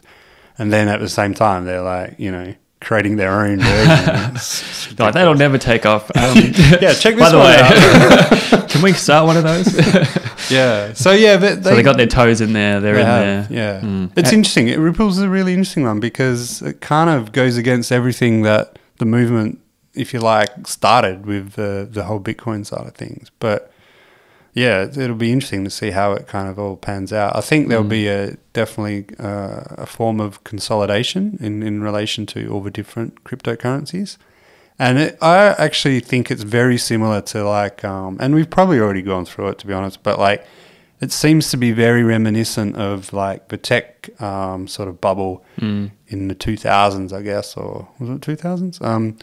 Where like you just, the whole rush was to have an internet business, and people's value went up and stuff like that, but it all crashed because they weren't actually offering anything of value. You know what I mean? And I think there's definitely an element of that in the whole crypto world, and there will be some consolidation. But when I see projects like VeganNation, where there is a massive potential for value there, whether it be just uniting an existing community, or creating even more people involved on top of that. Yeah, it's kind of interesting. There's a lot of government regulation. Is that something that could come in and destabilize it? We've seen trade wars and different things happening between different nations that is impacting technology companies. It is interesting. Hey, like there's always talk about like especially US regulations, and actually the documentary that I spoke about. Well, I barely spoke about it, but the documentary that I mentioned, which I can't remember the name, that's on Netflix, that does get into the regulation side of it a bit. And it's really fascinating, actually. That side of it's worth watching alone in that doco. But I don't know. Like, I kind of feel like there's regulations and they will have some kind of impact. And I think what it is where it's a case of the regulator or the institution saying, how can we get a piece of this? That's kind of the vibe I get from all the regulation side of it. It's kind of like tax subsidy. Yeah. It's kind of like the tax on alcohol and stuff. Or soon to be probably cannabis as well. It's happened in other countries, right? Exactly. That's how I see it being a thing. I don't actually think there's probably an element of how do we protect people from unscrupulous crypto people? I'm sure there's an element of that. And I'm sure there's some examples where that's already occurred, And again, that kind of comes to, I guess, doing a lot of research about, the company, if you like, that you're going to get involved with. And, I guess if you're only going into any sort of like arrangement to increase the value of your investment, it's a different sort of scenario than, I'm going to purchase some of this vegan coin, if you like, because I believe in the ecosystem. I can see this is a great thing for myself, other vegans, and the rest of the world. Well, it speaks to the nature of the business as well, right? I mean, I'm assuming the owners are vegan, and they want to see a vegan world as well. Most vegans do, so that would help in a way. I mean, it doesn't mean you shouldn't look into it, but obviously you've done your research and the ethics and the morals are a part of it, right? Yeah. Which would help to discern between the ones that are just in it to exploit. Yeah, exactly. Or to actually build something that's going to be beneficial, right? Yeah, 100%. Amazing. And is there anything else you'd like to touch on outside of that as well before we start wrapping things up? Whoa, we've touched on a lot. I've really enjoyed it. I think it's been awesome. Thanks, man. It's been a very good process. Even there's been quite a few cathartic moments as well. Just I guess reflecting on some of my past and how that shaped me as a person. So, which I haven't really done before, I think. Right. But that's the interesting part, right? Is to find out how a person becomes who you get to know at the time that you meet them, or whenever they come into your life.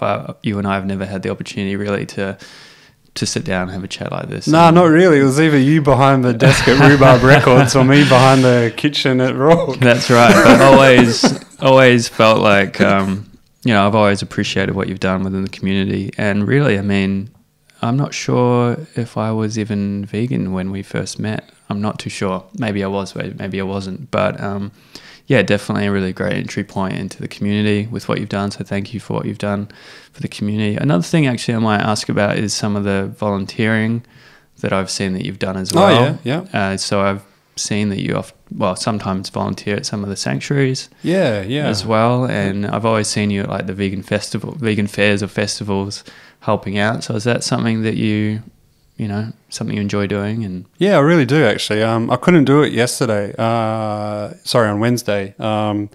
For other reasons, and I realised how important it is to me to do it, because every Wednesday I'll head out to Possum Valley Animal Sanctuary and basically just wash and hang out a heap of dirty sheets and towels. Okay. It's very unglamorous kind of work, but it's very enjoyable for a number of reasons, and I guess the people that run the sanctuary, they work full time as well to help pay for the sanctuary. So, they feed all the 160 odd animals in the morning before they go to work. They go to work, and they come back, feed the 160 animals again. Wow. Go to sleep and repeat. Pretty much day in, day out. Not to mention, all the fundraising that they do to try and get, the money required just to feed all these animals every day, sort of thing. Doing a somewhat menial task is really, it's just one less thing that they have to worry about, But also, it helps them like a lot. So that's really cool. It's also cool to hang out with some other people and just talk in a different sort of environment. It's also really cool just to hang out with these animals, and, we always do that as well at the end. We've kind of got this little book club thing going on with the sheep now. So, like, after we do our work, we bring a new book in and take some photos of, like, the different sheep reading different things and make a little bit of a commentary on that. And it's kind of fun, But it's fascinating. And, like, those guys do so much work. And I actually went on a tour for the first time. I took like some friends and my kids on a bit of a tour. I've been going there for quite a while, just helping out where I can. And but it was the first time I did a tour. And I think the thing that really hit home for me was how each one of those animals has a story, and like I think that's what's super important. And I'd love for more people to hear the stories of the animals, because we have, if you're not vegan, you have that disconnect. But when you kind of hear about like the lamb that, its mum sort of was,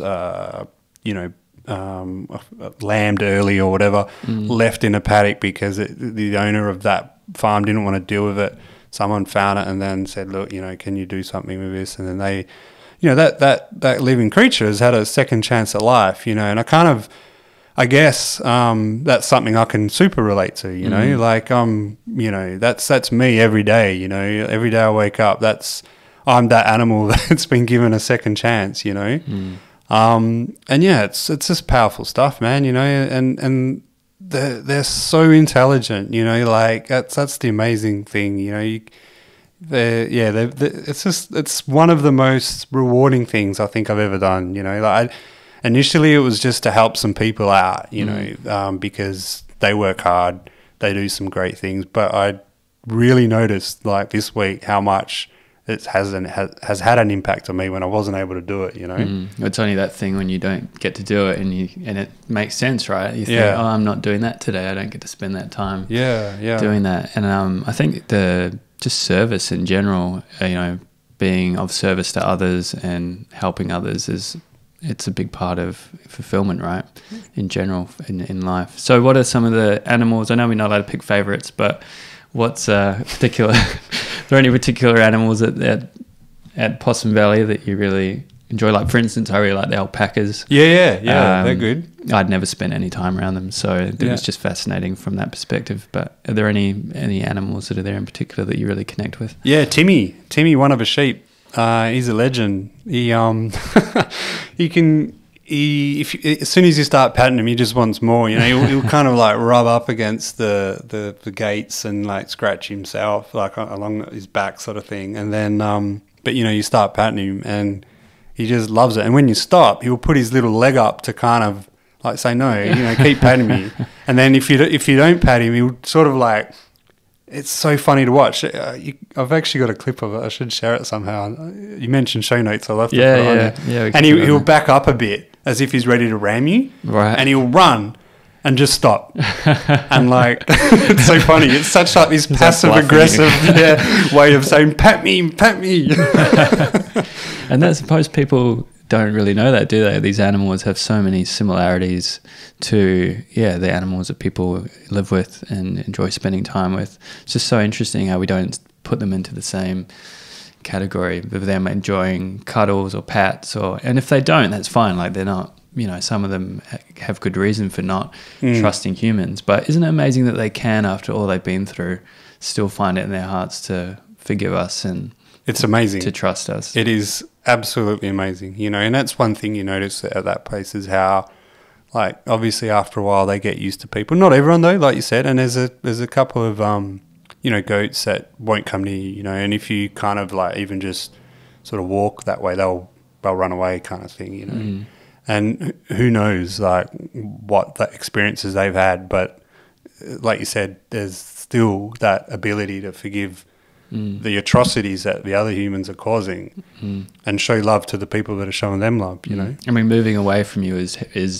not trying to hurt you. You know what I mean? Like, they're not even out for retribution. They're just passively moving away from you. So I think we can learn a lot from other animals. Yeah, 100%. A lot about ourselves as well. Do you live with any animals at home? No, I don't actually. Okay. I think because previously, I just found I was never at home enough, and I felt like I used to have chickens actually. I remember getting some rescue chickens, and that was a really cool experience. Like that in itself was a learning experience for me actually. I think it was before I went vegan, but something as simple as going, I'm gonna have some chickens in my house, and then going to purchase some chickens. I remember it was this house in Midland somewhere, and it had this big backyard. It was full of chickens. So I don't know, 100 chickens, I guess. Maybe not 100, maybe 50.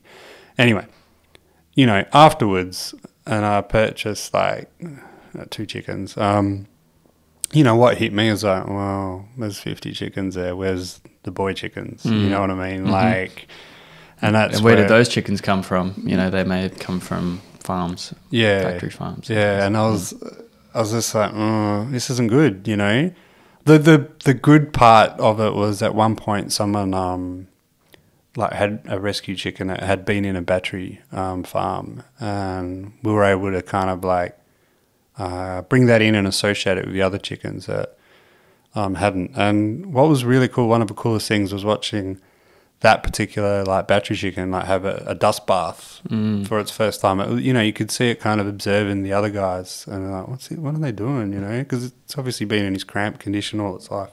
It's never got to exhibit natural behaviours. Yeah, and then seeing it have its like dust bath, like just rolling around in sand. It was really cool. That was a really cool awesome, experience. Man. Yeah. And I think that's the thing is people talk about free range and they talk about these animals and what they're buying, and they don't really understand that even in free range they're nowhere near living in the way that they would if they were able to be outdoors and in a natural environment. So did you if you got them before you're vegan, did they lay eggs?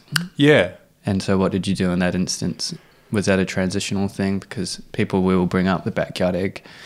Yeah, I'm just trying to think. I think initially, I think it was during the whole transition. So initially I ate them, and then I was kind of put off because, well, at the end of the day, like what they are, like it's not really like a great thing to eat. And then, so I just ended up giving them away, like I would take them into work because, I figured like, well, these chickens are laying eggs.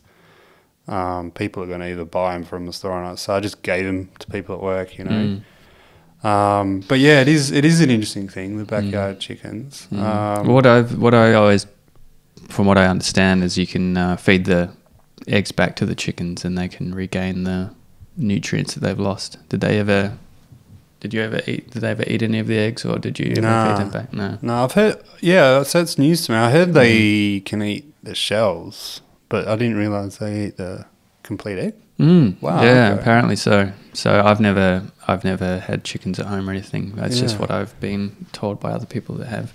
Yeah.